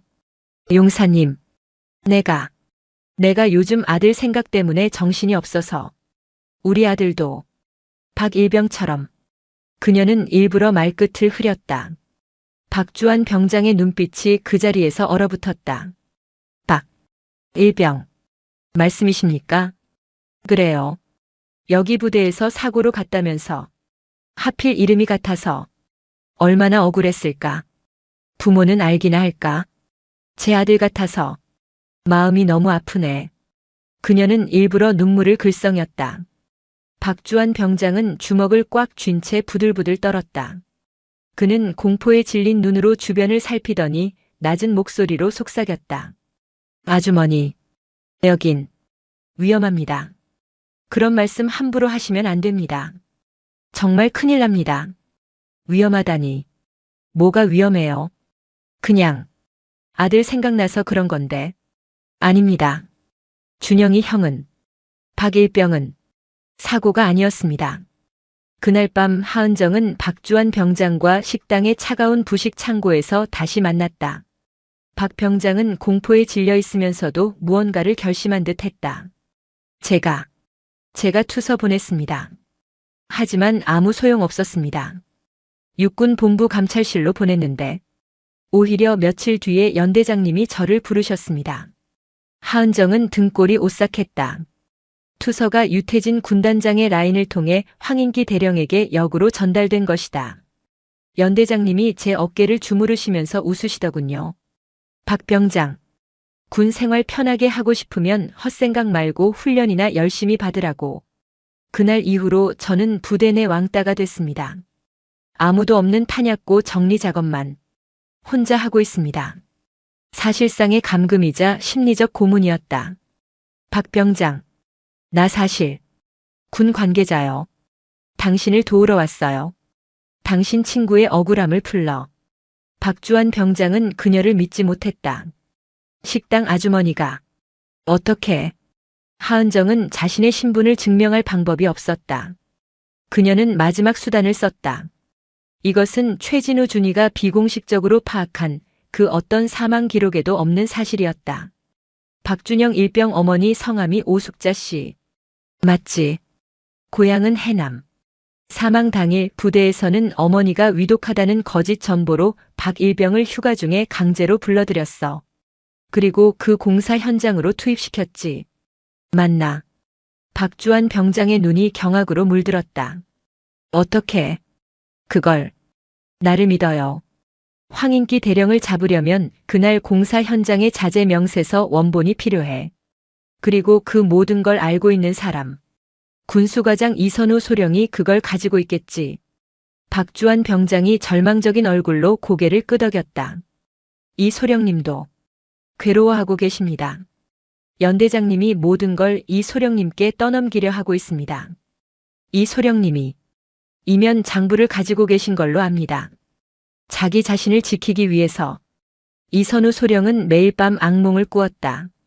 육군 사관학교를 졸업하고 조국에 헌신하겠다는 푸른 다짐은 연천의 혹한과 황인기라는 악마 앞에서 산산조각 났다. 군수과장으로 부임한 첫날부터 황인기 대령은 그를 하수인으로 낙점했다. 처음에는 단순한 유류 절감 보고서 조작이었다. 그러나 점점 대담해져 이제는 GOP 철책 보강 공사와 병사 생활관 개선 공사의 자재를 통째로 빼돌리고 있었다. 규격에 맞는 새 자재는 서류상으로만 존재했고 실제로는 폐기 직전의 자재들이 현장으로 들어갔다. 그 빼돌린 자재들은 유태진 군단장의 사촌이 운영하는 유령 회사로 흘러들어갔고 그 대가로 이소령의 관사에는 주기적으로 현금이 담긴 봉투가 배달되었다. 이소령은 그 돈을 단 한 푼도 쓰지 않고 관사 벽장 깊숙한 곳 낡은 군복 주머니 속에 쑤셔 넣었다. 그것은 언젠가 터질 시한폭탄이자 자신이 범죄에 가담했다는 씻을 수 없는 족쇄였다. 박일병이 죽기 며칠 전 그는 황 대령에게 무릎이라도 꿇을 심정으로 보고했다. 연대장님, 교통호 지지대 자재가 규격 미달이 아니라 그냥 썩은 나무입니다. 이러다 정말 큰일 납니다. 병사들 죽습니다. 황 대령은 코웃음을 쳤다. 이소령, 자네가 그래서 안 되는 거야. 전쟁 나면 그거보다 더한 데서도 똥 싸고 자야 돼. 다 정신력 문제야. 그리고 이선우. 이 일은 김경석 사단장님도 유태진 군단장님도 다 아시고 제가 하신 일이야. 자네가 여기서 딴 마음 먹으면 자네 군 생활만 끝나는 게 아니라 병원에 누워있는 자네 아내 약값은 누가 대주지. 그 악마 같은 협박 이후 박일병이 죽었다. 붕괴된 진지에서 꺼낸 것은 시멘트 블록이 아니라 손으로도 쉽게 부스러지는 흙덩어리였다. 이선우 소령은 그날 밤 모든 것을 기록했다. 날짜, 시간, 빼돌린 자재의 품목과 수량, 황인기 대령이 송금을 지시한 차명 계좌번호, 그리고 그와의 대화 녹음 파일까지. 그는 이 모든 이면 장부를 방수 처리된 작은 USB에 담아 자신의 전투와 미창 깊숙이 숨겼다. 자살이라도 하고 싶었지만 그렇게 죽으면 모든 죄는 자신이 뒤집어쓰고 끝날 터였다. 하은정, 아니 배연희는 이선우 소령에게 접근할 기회를 노렸다. 그녀는 박주환 병장을 통해 이 소령이 매일 밤 연대 본부 뒤편의 가장 후미진 흡연 구역에서 홀로 담배를 피운다는 정보를 입수했다. 그날 밤 하은정은 일부러 식당 마감을 늦게까지 했다. 그리고 흡연 구역으로 향하는 이 소령의 뒤를 따랐다. 어둠 속에서 담배 연기만 자욱했다. 이 소령은 깊은 한숨을 내쉬며 벤치에 주저앉아 있었다. 하은정이 조용히 다가갔다. 용사님. 아니 간부님. 혹시 불 좀 빌릴 수 있을까요? 이 소령은 화들짝 놀라 고개를 들었다. 식당에서 몇 번 본 적 있는 초라한 행색의 중년 여성이었다. 그는 묵묵히 라이터를 건넸다. 하은정은 일부러 담배에 불을 붙이는 척하며 그의 옆에 앉았다. 일이 많이 힘드신가 봐요. 밥도 잘 못 드시고. 얼굴이 말이 아니시네. 이 소령은 경계하며 몸을 살짝 피했다. 신경 쓰지 마십시오. 아주머니. 하긴. 여긴 군대니까. 우리 아들도 군대에 있는데. 얼마 전에도 저기. 공사하다가 누가 죽었다면서요. 밥 먹는 병사들이 수군거리더라고요. 쯧쯧 얼마나 무서웠을까. 부모는 알랑까 몰라. 제 아들 같아서. 그런데 그런 위험한 공사 다 간부님들이 관리하는 거 아니에요? 이선우 소령의 손이 멈칫했다. 누가 그런 말을 함부로 합니까? 그냥 다들 아름아름 아는 거 아닌가. 그런데 이상하네. 사람이 죽었는데 왜 이렇게 조용해요? 꼭 누가 일부러 덮은 것처럼. 이 소령은 담배를 거칠게 비벼 껐다. 아주머니, 여기 계시면 안 됩니다. 밤에 위험합니다. 그가 자리에서 일어나려 할 때 하은정이 얼음처럼 차가운 목소리로 말했다. 이선우 소령. 육사 65기. 보병병과. 하지만 군수과장으로 좌천. 그리고 황인기 대령의 이면 장부를 가지고 계시죠. 이선우 소령의 온몸이 그 자리에 얼어붙었다. 그는 숨을 멈추고 그녀를 바라보았다. 어둠 속에서도 그녀의 눈빛은 식당 아주머니의 그것이 아니었다. 그것은 날카로운 칼날이었다. 당신, 도대체, 누구야? 박준영 일병을 죽게 한 그 패자제들. 이 소령님이 결제한 서류 아직 가지고 있죠. 당신이 살 길은 하나뿐이에요. 그 장부를 나에게 넘겨요. 그럼 당신은 내부 고발자가 되는 거고 넘기지 않으면 살인 공범이 되는 겁니다. 이 소령은 공포에 질려 뒷걸음질 쳤다. 당신, 황 대령이 보낸 사람이군. 날 시험하는 거지. 난 아무것도 모릅니다. 하은정은 한숨을 쉬었다. 좋아요. 그럼 이렇게 하죠. 그녀는 품에서 아주 낡은 10원짜리 동전 하나를 꺼내 이 소령의 손에 억지로 쥐어주었다. 이건 내가 아주 어릴 때 아버지께 받은 행운의 동전이에요. 힘들 때마다 이걸 보고 버텼죠. 소령님도 힘내시라고. 이 소령은 어리둥절한 표정으로 동전을 바라보았다. 이게 지금 뭡니까? 자세히 봐요. 불에 비춰서. 이 소령이 라이터를 켜고 동전의 표면을 비추었다. 평범한 동전이었지만 표면 한가운데에 육안으로 식별하기 힘든 바늘 끝으로 새긴 듯한 작은 문양이 있었다. 그것은 방패와 칼을 교차한 문양, 육군 중앙수사단의 비공식 상징이었다. 오직 수사단 핵심 요원들 그리고 육사에서 수사병과를 지원했던 극소수의 인원들만이 아는 표식이었다. 그의 다리가 풀렸다. 당신, 도대체, 설마? 내일 자정. 식당 뒤 보일러실에서 만납니다. USB 가지고 와요. 이건 명령입니다. 이선우 소령. 하은정은 다시 배연희의 어깨 굽은 모습으로 돌아가 어둠 속으로 사라졌다. 이선우 소령은 손바닥 위에 10원짜리 동전을 든 채 차가운 밤 공기 속에서 온몸을 떨었다. 다음 날 연대 전체에 피비린내가 감돌았다. 황인기 대령이 아침부터 사단장인 김경석 소장에게 불려가 쌍욕을 먹고 돌아왔다는 소문이 돌았다. 이유는 알 수 없었지만 황 대령은 평소의 여유로운 모습과 달리 극도로 날카로워져 있었다.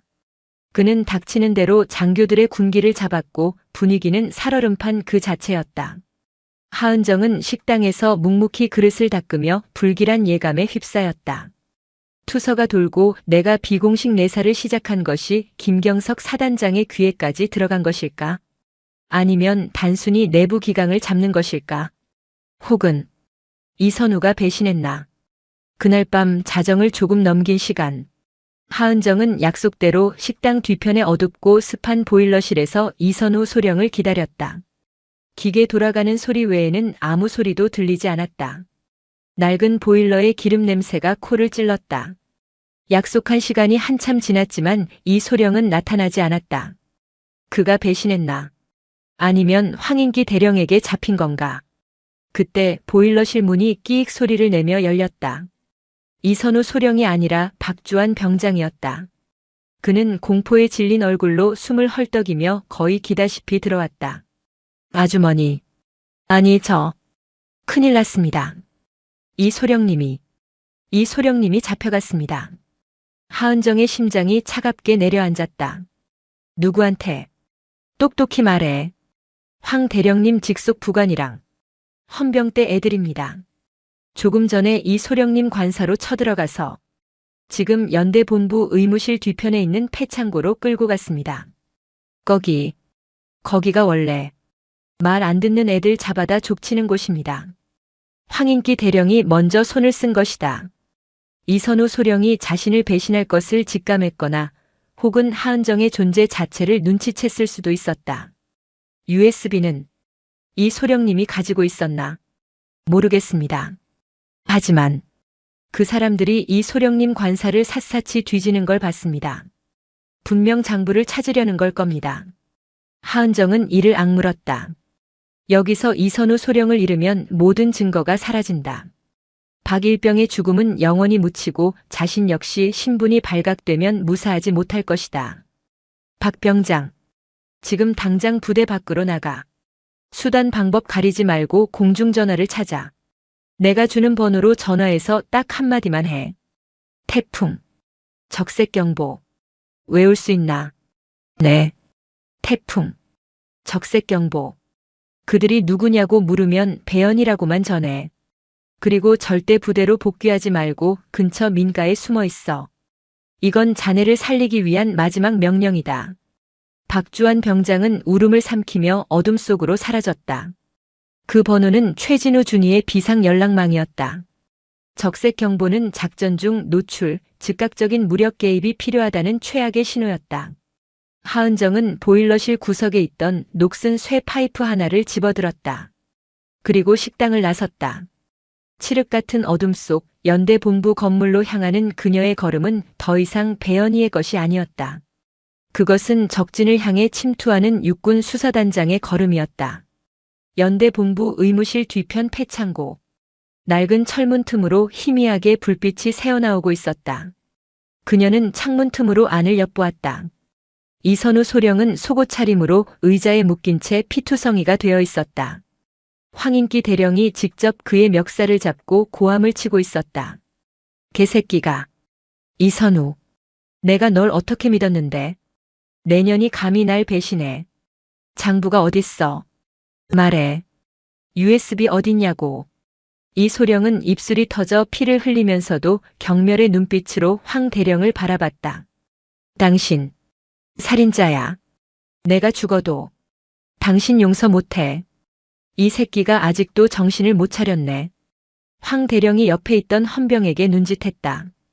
헌병이 물이 가득 담긴 주전자를 들고 다가왔다. 그 순간 하은정은 창고의 낡은 철문을 온몸으로 들이받아 열고 안으로 뛰어들었다. 멈춰. 창고 안의 모든 시선이 그녀에게 쏠렸다. 황인기 대령, 그의 부관, 그리고 헌병 2명. 그들은 식당에서 일하는 배연이가 왜 여기에, 그것도 쇠 파이프를 든 살기등등한 모습으로 나타났는지 이해하지 못했다. 저 미친년이 여기가 어디라고 기어들어와. 황 대령의 부관이 그녀에게 다가왔다. 하은정은 지체하지 않았다. 그녀는 자신에게 접근하는 부관의 무릎 관절을 쇠 파이프로 정확하게 내리찍었다. 억소리와 함께 부관이 쓰러졌다. 황인기 대령의 눈이 경악으로 물들었다. 너, 정체가 뭐야? 하은정은 쇠 파이프를 고쳐 잡았다. 황인기 대령, 당신을 불법 감금 및 폭행, 살인 교사 혐의로 내가 직접 체포하겠다. 저 미친년을 당장 잡아. 황 대령의 고함에 헌병 2명이 군용 대검을 뽑아들고 그녀에게 달려들었다. 식당 아주머니의 작업복을 입은 그녀와 군복을 입은 헌병들의 필사적인 사투가 좁은 창고 안에서 벌어졌다. 하은정은 훈련된 살인 병기였다. 헌병 2명은 군에서 정식으로 특공 무술을 배운 최정예 요원들이었지만 쇠 파이프 하나를 든 중년 여성에게 속수무책으로 당했다. 그녀의 움직임은 군더더기 없이 빠르고 정확했다. 대검을 든 손목을 꺾어 무력화하고 명치를 팔꿈치로 가격했다. 그녀는 급소와 관절을 정확하게 노렸다. 2명의 헌병이 신음하며 바닥에 쓰러지는 데는 1분도 채 걸리지 않았다. 황인기 대령은 이 비현실적인 광경에 완전히 압도당했다. 그는 떨리는 손으로 허리춤의 권총을 뽑아들려 했다. 움직이지 마. 움직이면 쏜다. 쏴. 하은정이 쇠 파이프를 든 채 그에게 천천히 다가갔다. 쏠 수 있으면 쏴봐, 황인기 대령. 여기서 날 쏘면 넌 이제 살인 교사가 아니라 현행범 살인자가 되는 거야. 내 뒤를 봐주는 김경석 사단장도 유태진 군단장도 널 감당하지 못하게 될걸. 네. 내가 그걸 어떻게 해. 황 대령의 손이 권총 손잡이 위에서 멈췄다. 그의 이마에서 식은땀이 폭포수처럼 흘러내렸다. 그는 깨달았다. 이 여자는 단순한 식당 아줌마가 아니다. 처음부터 자신을 노리고 들어온 정체를 알 수 없는 적이었다. 이소령, 괜찮나? 하은정이 묶여있는 이선우 소령에게 물었다. 이소령은 고통 속에서도 고개를 끄덕였다. USB는 괜찮아. 내가 찾을 테니. 바로 그때였다. 창고 밖에서 수십 개의 군홧발 소리와 함께 고함이 들려왔다. 전원 무기 버리고 투항하라. 여기는 제28보병사단 헌병 특수임무대다. 황인기 대령의 얼굴에 승리의 미소가 번졌다. 내년이 아무리 날고 기어도 여긴 내 구역이야. 날 잡으러 왔다고. 웃기지 마. 넌 이제 민간인 무단 침입에 군인 폭행 현행범이다. 넌 여기서 쥐도 새도 모르게 사라질 거야. 창고 문이 활짝 열리고 완전 무장한 헌병 특임대 병력들이 쏟아져 들어왔다. 그들의 기관단총 조준경이 일제히 하은정을 향했다. 손들어. 쇠 파이프 버려. 하은정은 쇠 파이프를 바닥에 떨어뜨리고 두 손을 천천히 머리 위로 올렸다. 그녀는 완벽하게 포위되었다. 황인기 대령은 쓰러진 부관을 부축하며 일어섰다. 전현 당장 포박해.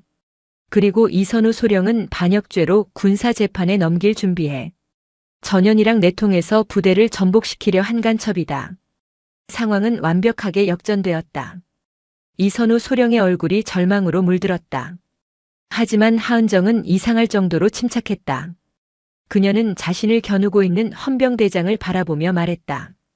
자네 계급이 뭔가? 헌병대장은 어이없다는 듯 대답했다. 헌병대장 박철민 중령이다. 넌 묵비권을 행사할 권리가. 박철민 중령. 지금 즉시 총구 거둬. 그리고 내 상관인 황인기 대령을 체포해. 뭐라고? 저 미친년이. 나는 육군 중앙수사단장 소장 하은정이다. 창고 안에는 잠시 정적이 흘렀다. 황인기 대령이 미친 사람처럼 웃기 시작했다. 하하. 수사단장? 하은정 장군? 너 지금 내 꼴을 봐. 식당 설거지꾼이 별을 달았다고? 박중령 뭐해? 당장 전현 입을 막아. 박철민 중령도 그녀를 미친 여자로 취급하려 했다. 하지만 그의 눈에 하은정의 손에 들려있던 이제는 바닥에 떨어진 그 낡은 10원짜리 동전이 들어왔다. 박중령은 헌병병과였고 수사단의 그 비공식 표식을 알고 있었다. 그의 얼굴이 하얗게 질렸다. 황 대령님. 저 표식은. 그 순간 창고 밖에서 더 요란한 소리가 들려왔다. 헬기 로터 소리가 연대 상공을 뒤덮었고 섬광탄이 터졌다. 비켜라. 길 열어. 헌병 특임대 병력을 뚫고 검은색 특수작전복을 입은 사내들이 들이닥쳤다. 그들은 헌병대가 아니었다. 육군 중앙수사단 직속 특별수사팀이었다. 그리고 그들 앞에는 최진우 준이가 권총을 든 채 서 있었다. 전원 총기 내려. 육군 중앙수사단이다. 저항시 사살한다. 최준희는 박주환 병장의 전화를 받고 즉시 인근에 대기 중이던 예하 수사대로부터 최정예 요원들을 이끌고 헬기로 이동, 연대 본부를 급습한 것이었다. 헌병대는 자신들의 지휘 계통보다 상위에 있는 수사단의 등장에 얼어붙었다. 최준희는 하은정에게 다가가 자신의 외투를 벗어 덮어주었다. 그리고 그녀에게 격려했다. 단장님, 늦어서 죄송합니다. 황인기 대령의 얼굴은 이제 웃음기가 완전히 사라진 채 사색이 되어 있었다. 하은정. 장군? 하은정은 최준희의 외투를 여몄다. 그리고 피투성이가 된 이선우 소령의 결박을 풀라고 지시했다. 그녀는 황인기 대령에게 다가갔다. 황인기 대령. 당신을 직권 남용, 부하 폭행 및 감금, 군수품 횡령, 그리고 살인 은폐 혐의로 긴급 체포합니다. 최준희가 황 대령에게 수갑을 채웠다. 하은정은 쓰러진 이 소령에게 다가가 물었다. USB. 어디 있나? 이 소령은 고통 속에서 떨리는 손으로 자신의 전투와 밑창을 가리켰다. 전투와 밑창의 고무를 뜯어내자 그 안에 방수 처리된 작은 USB가 숨겨져 있었다. 모든 것이 끝난 순간이었다. 하은정은 최준희에게 명령했다. 연대 본부 전체를 폐쇄한다. 황인기 대령의 사무실과 관사 그리고 군수과 전체를 압수수색한다. 단 하나의 서류도 빠져나가게 해선 안 돼. 황인기 대령의 체포는 제28보병사단, 아니 육군 전체를 뒤흔든 사건이 되었다. 최전방 현역 연대장이, 그것도 육군 수사단장이 직접 위장 잠입하여 현행범으로 체포했다는 사실은 전무후무한 일이었다. 하은정은 연천의 임시수사본부에서 밤샘 조사를 지휘했다. 이선우 소령이 넘긴 USB는 스모킹건이었다. 그 안에는 황인기 대령이 지난 몇 년간 유태진 군단장의 사촌이 운영하는 유령회사와 거래하며 빼돌린 군수품 내역과 자금 흐름, 그리고 박일병 사망 당일의 대화 녹음 파일까지 고스란히 담겨 있었다. 황인기 대령은 모든 것을 부인했지만 녹음 파일 앞에서 무너졌다. 하지만 그는 마지막 발악을 했다. 이건 나 혼자 한 게 아니야. 김경석 사단장님도 알고 계셨어.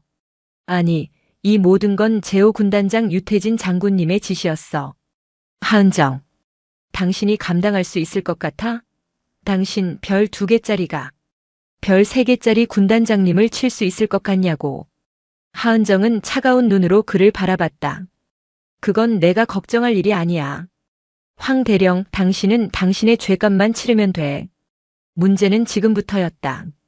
하은정은 김경석 사단장에게 공식적으로 수사 협조를 요청했다. 김 사단장은 전화를 받자마자 고성을 질렀다. 하 장군, 지금 뭐 하자는 짓이야? 내 부대 연대장을 내 허락도 없이 수사단장이 위장 잠입해서 체포해. 이건 명백한 월권이고 지휘 계통을 무시한 하극상이야. 김경석 장군, 하극상은 당신 부하가 저지른 짓이지. 살인 은폐와 횡령 말이야. 그리고 난 당신의 허락을 받을 필요가 없어. 육군 중앙수사단은 육군 참모총장 직속 기관이니까. 당신, 지금 유태진 군단장님께 정면으로 도전하겠다는 건가? 당신 군 생활 오늘로 끝난 줄 알아. 후회하게 될 거야.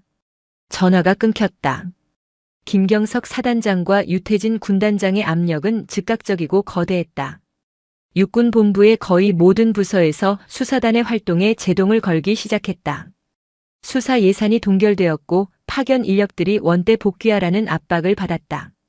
심지어 국방부 합동조사단에서 수사단장의 과잉 및 불법 수사 여부를 조사하겠다는 통보까지 날아왔다. 하은정은 고립되었다. 그녀는 육군 참모총장에게 독대를 신청했지만 총장은 국회 일정이 바쁘다는 이유로 그녀의 면담을 거부했다. 총장 역시 유태진 군단장이 이끄는 세력의 눈치를 보고 있었다. 수사본부의 분위기는 최악으로 치달았다. 최진우 준이가 조심스럽게 말했다. 단장님, 이대로 가다간 저희가 역으로 당합니다. 황인기 대령선에서 멈추시는 게. 최준희. 하은정이 그의 말을 잘랐다. 박준영 일병은 흙더미에 깔려 죽은 그 병사는 황인기 하나 잡자고 내가 식당 설거지를 한 줄 알아. 김경석이든 유태진이든 그 뿌리까지 뽑아내지 못하면 이런 일은 또 일어나. 그녀에게는 단 하나의 돌파구만 남아있었다. 바로 육군 본부 감찰실장 백승주 소장이었다. 백승주 소장은 하은정과 육사 동기였지만 수사병과가 아닌 재정병과 출신으로 군내에서 유일하게 유태진 군단장의 라인에 속하지 않은 채 실력을 인정받은 인물이었다. 그는 청렴 결백함의 상징이었고 하은정과는 서로를 존중하는 라이벌이자 동료였다. 하은정은 백승주에게 비밀리에 연락했다. 백장군, 나 하은정이야. 당신 도움이 필요해.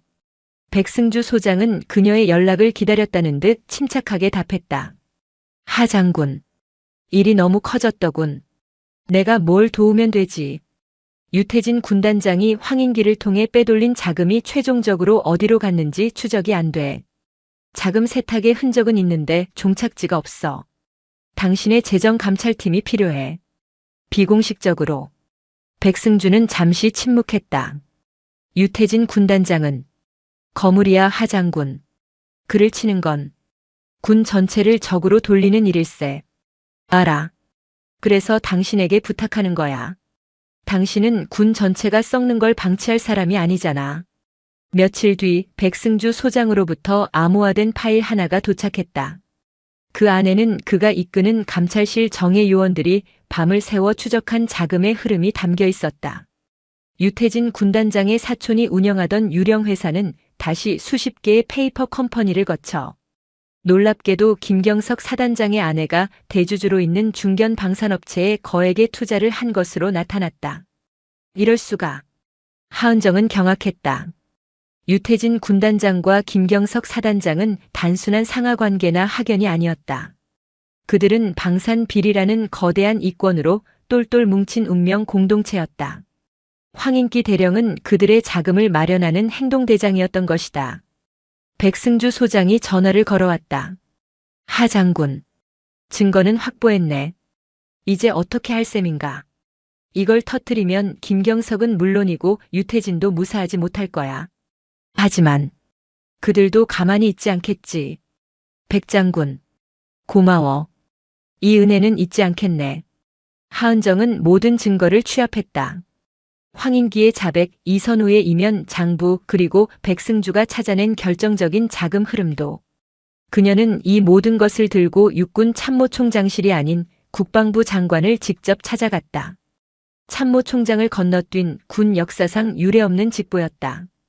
국방부 장관은 하은정이 들고 온 보고서의 무게에 할 말을 잃었다. 현역 군단장과 사단장이 연루된 그것도 병사의 사망 사건까지 은폐된 거대한 비리 카르텔. 이것은 단순한 군 내부의 문제가 아니라 정권의 안보까지 위협할 수 있는 초대형 스캔들이었다. 장관은 고심 끝에 결단을 내렸다. 하 장군. 이 일은 내가 직접 대통령께 보고하겠네. 육군 본부에는 함구하고 즉시 수사단을 확대 편성해서 관련자들을 전원 체포하도록. 필요한 모든 지원을 국방부 직할로 보장하겠네. 청와대의 재가가 떨어지자 상황은 급반전되었다. 육군 참모총장은 사색이 되어 하은정에게 전화를 걸어왔지만 그녀는 국방부 장관님의 직접 지시입니다라는 말로 전화를 끊었다. 육군 중앙수사단은 국방부 조사본부와 합동으로 태풍작전이라는 암호명 하에 대대적인 체포작전에 돌입했다. 가장 먼저 체포된 것은 제28보 병사단장 김경석 소장이었다. 그는 사단장실에서 작전 회의를 주재하던 중 들이닥친 수사단 요원들에게 연행되었다. 그는 이건 쿠데타야. 유태진 장군님이 가만히 안 계실 거야 라고 발악했지만 이미 대세는 기운 뒤였다. 문제는 유태진 중장이었다. 그는 대한민국 최전방을 책임지는 제5군단의 군단장이었다. 현역 삼성 장군, 그것도 군단장을 그의 지휘소에서 체포한다는 것은 군사적 위험까지 감수해야 하는 일이었다. 하은정이 직접 체포팀을 이끌고 경기도 포천의 군단장실로 향했다. 군단 청사는 이미 수사단 병력에 의해 외부와의 연락이 차단된 상태였다. 군단장실 문을 열고 들어서자 유태진 중장은 놀랍게도 아주 평온한 얼굴로 그녀를 맞이했다. 그는 자신의 책상에 앉아 갓 뽑은 원두커피 향을 맡으며 하은정을 바라보았다.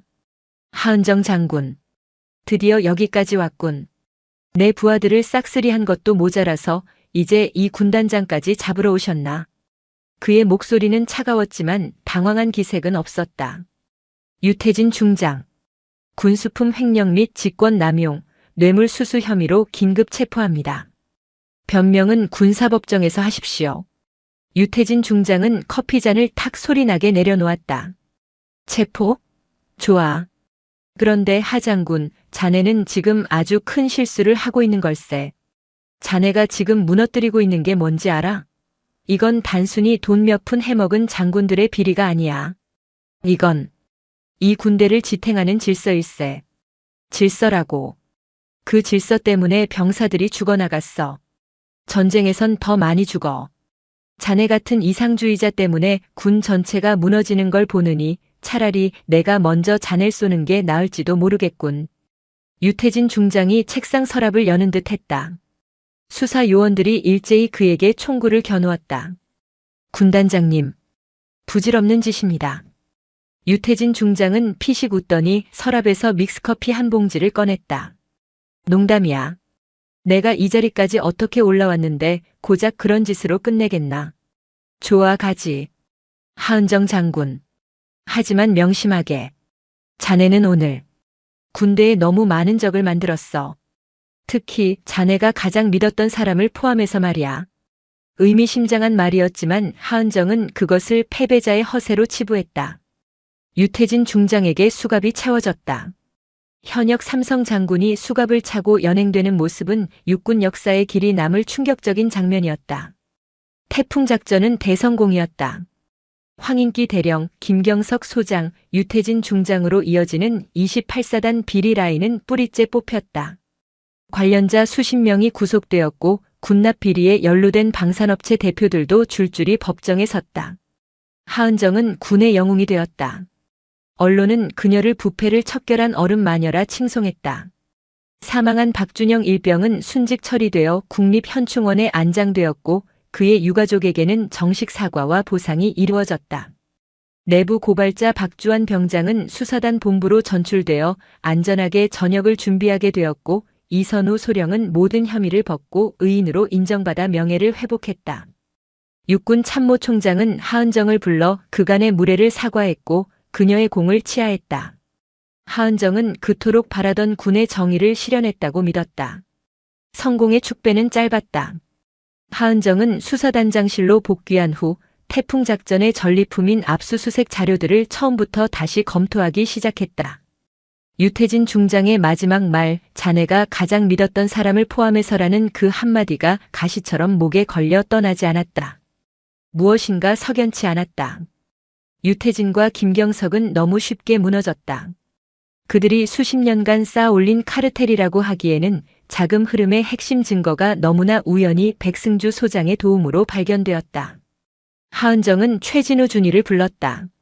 최준이, 자네는 이번 일이 좀 이상하다고 생각하지 않나? 최준이는 조심스럽게 대답했다. 단장님, 성공적인 작전이었습니다.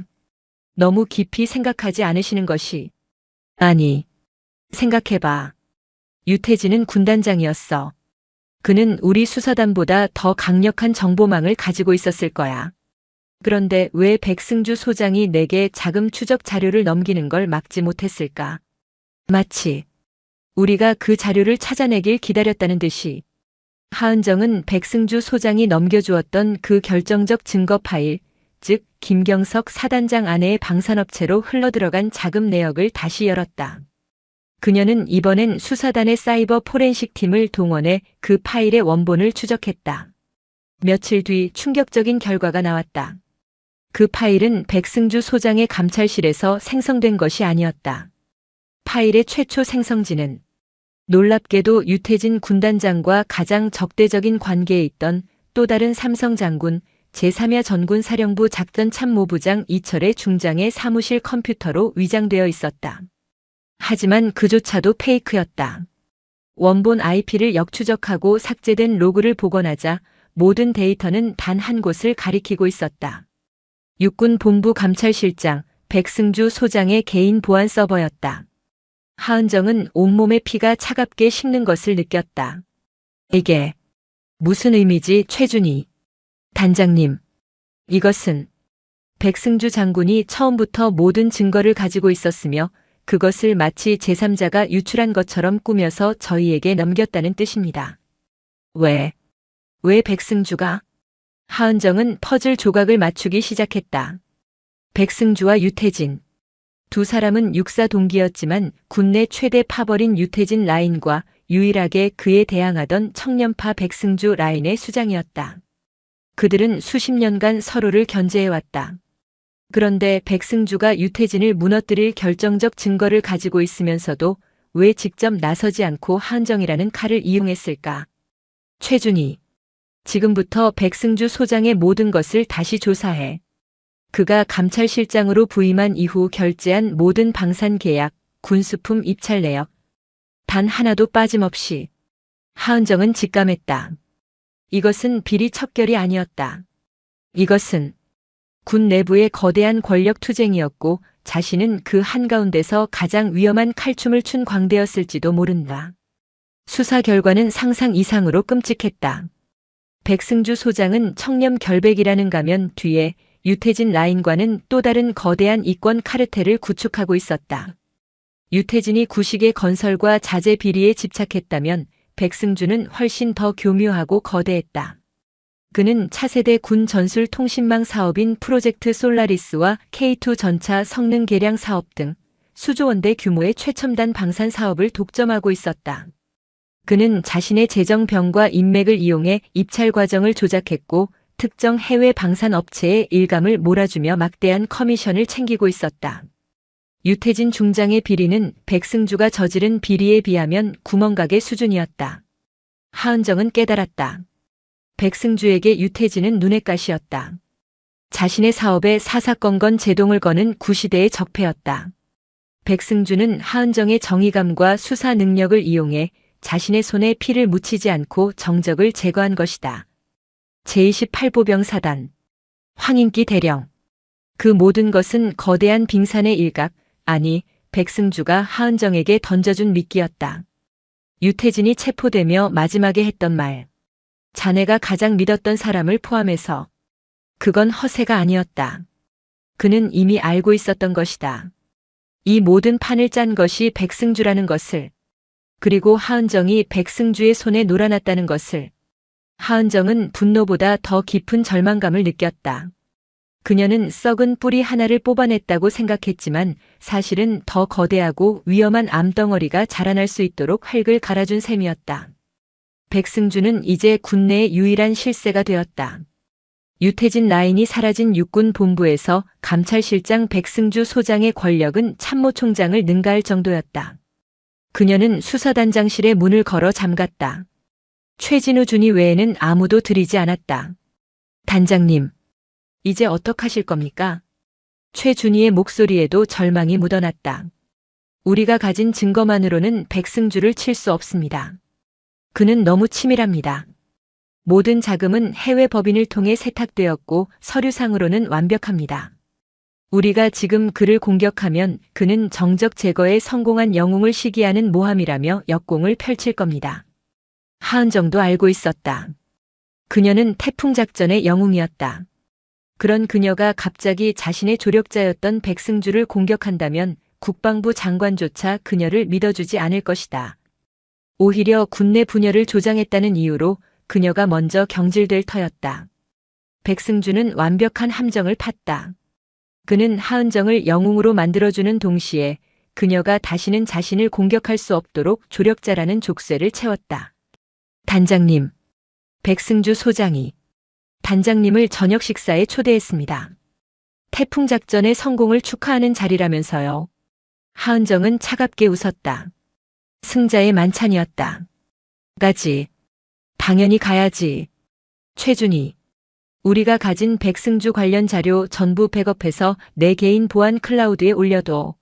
내가 만약 잘못되면 자네가 이걸 들고 언론으로 가. 단장님. 이건 명령이야. 그날 밤 하은정은 군복이 아닌 검은색 정장을 입고 약속 장소로 향했다. 그곳은 군 시설이 아닌 서울 시내의 한적한 고급 한정식집의 밀실이었다. 백승주 소장이 평온한 미소로 그녀를 맞이했다. 하 장군. 정말 수고 많았네. 자네 덕분에 육군이 10년 묵은 체증을 씻어냈어. 백 장군. 당신의 도움이 없었다면 불가능했을 거야.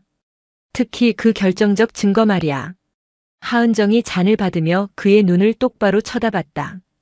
백승주는 미소를 거두지 않았다. 그저 정의가 이기길 바랐을 뿐일세. 정의라. 하은정이 잔을 내려놓았다. 당신이 말하는 정의가 도대체 뭔가? 유태진이 사라진 자리에 당신의 프로젝트 솔라리스가 들어서는 건가? 백승주의 눈빛이 순간 차갑게 변했다. 하지만 그는 이내 다시 웃었다. 하 장군. 너무 많이 알려고 하는 건 몸에 좋지 않아. 자네는 부패 척결의 영웅으로 남는 게 좋아. 그게 자네에게도 나에게도 최선이야. 내가 만약 그걸 거부한다면. 하 장군. 백승주가 몸을 앞으로 숙였다. 자네가 위장 잠입했던 제28사단 식당. 거기 조리장 기억나나? 그 사람이 어제 뇌물수수 혐의로 긴급 체포되었네. 자네가 배연이로 일할 때 식자재를 빼돌린 걸 자네가 묵인해줬다는 진술을 확보했지. 하은정의 손이 멈췄다. 그게 무슨... 그리고 자네가 체포했던 황인기 대령. 그가 진술을 번복했네. 하은정 장군이 자신에게 유태진 군단장의 비리를 불면 살려주겠다고 회유했다는 거야. 이건 명백한 직권남용이지. 자네가 영웅이 되는 데는 하루가 걸렸지만 추락하는 데는 1시간이면 충분해, 하 장군. 그것은 완벽한 협박이었다. 백승주는 하은정이 배연이로 활동했던 모든 기록을 손에 쥐고 있었고 그것을 조작해 하은정을 범죄자로 만들 준비가 되어 있었다. 날 끌어내리겠다는 건가? 아니, 난 내 동기를 잃고 싶지 않아. 백승주가 다시 부드러운 목소리로 말했다. 난 자네가 필요해. 하은정 장군. 자네의 그 날카로운 칼이 앞으로 나와 함께 새로운 육군을 만드는 데 쓰였으면 좋겠어. 유태진 같은 구시대의 잔재들을 청소하는 데 말이야. 물론 내 프로젝트 솔라리스는 그 새로운 육군의 초석이 될 걸세. 어때? 나와 함께 하지 않겠나? 하은정은 창밖의 어둠을 바라보았다. 그녀는 선택의 기로에 섰다. 괴물과 손을 잡고 권력을 나눌 것인가 아니면 모든 것을 잃고 괴물에게 잡아먹힐 것인가. 그녀는 천천히 잔을 들었다. 백장군, 당신은 큰 실수를 했어. 무슨 뜻인가? 날 너무 얕봤다는 거야. 하은정은 자리에서 일어났다. 당신이 날 협박할 증거를 모을 때 나도 가만히 있진 않았거든. 설마 이 자리를 녹음이라도 한 건가? 소용없어. 이건 사적인 대화일 뿐이야. 아니. 하은정이 밀실의 문을 열었다.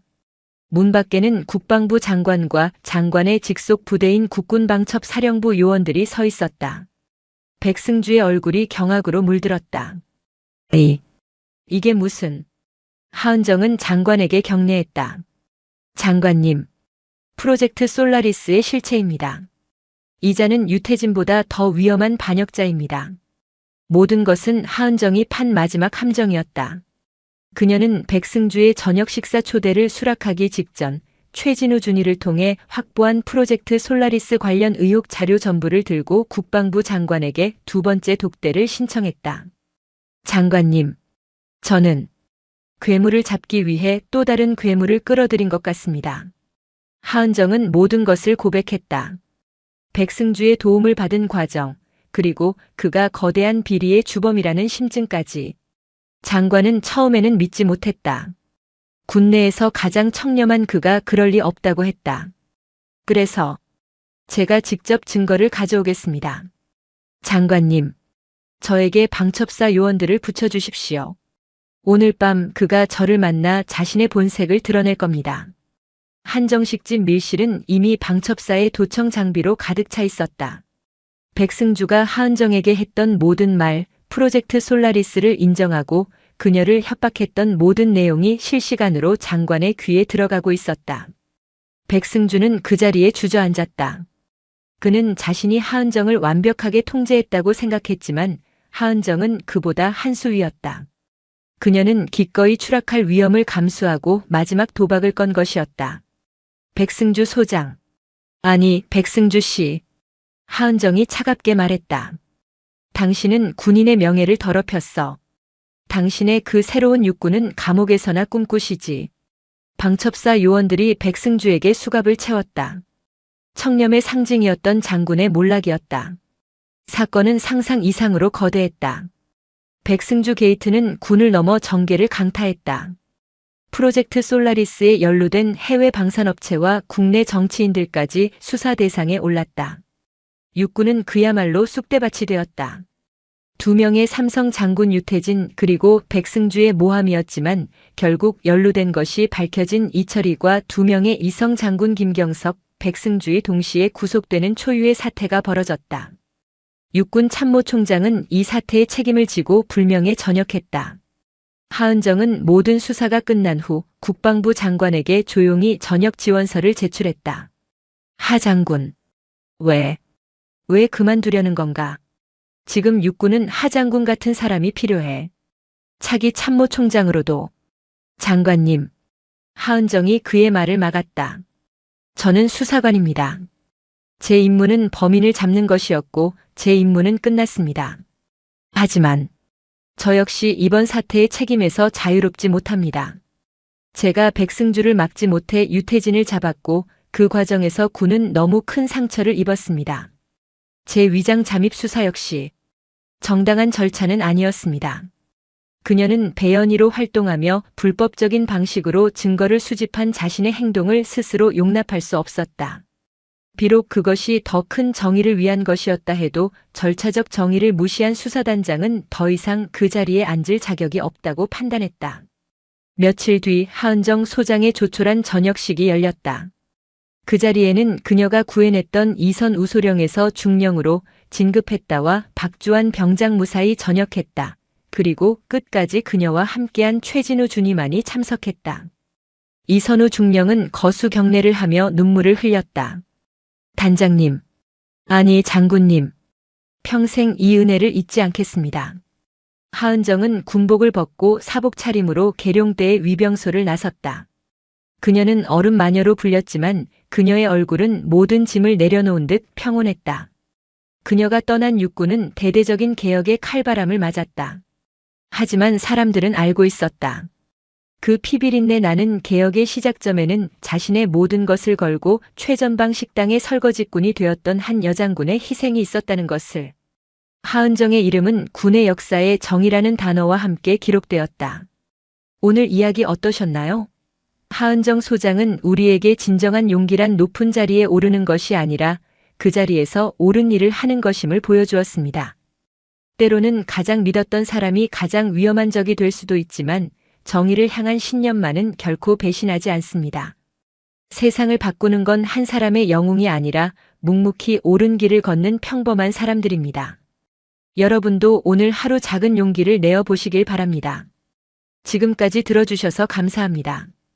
영상이 재미있으셨다면 구독과 좋아요, 댓글까지 부탁드리고 오늘도 건강하고 행복한 하루 되시길 바랍니다.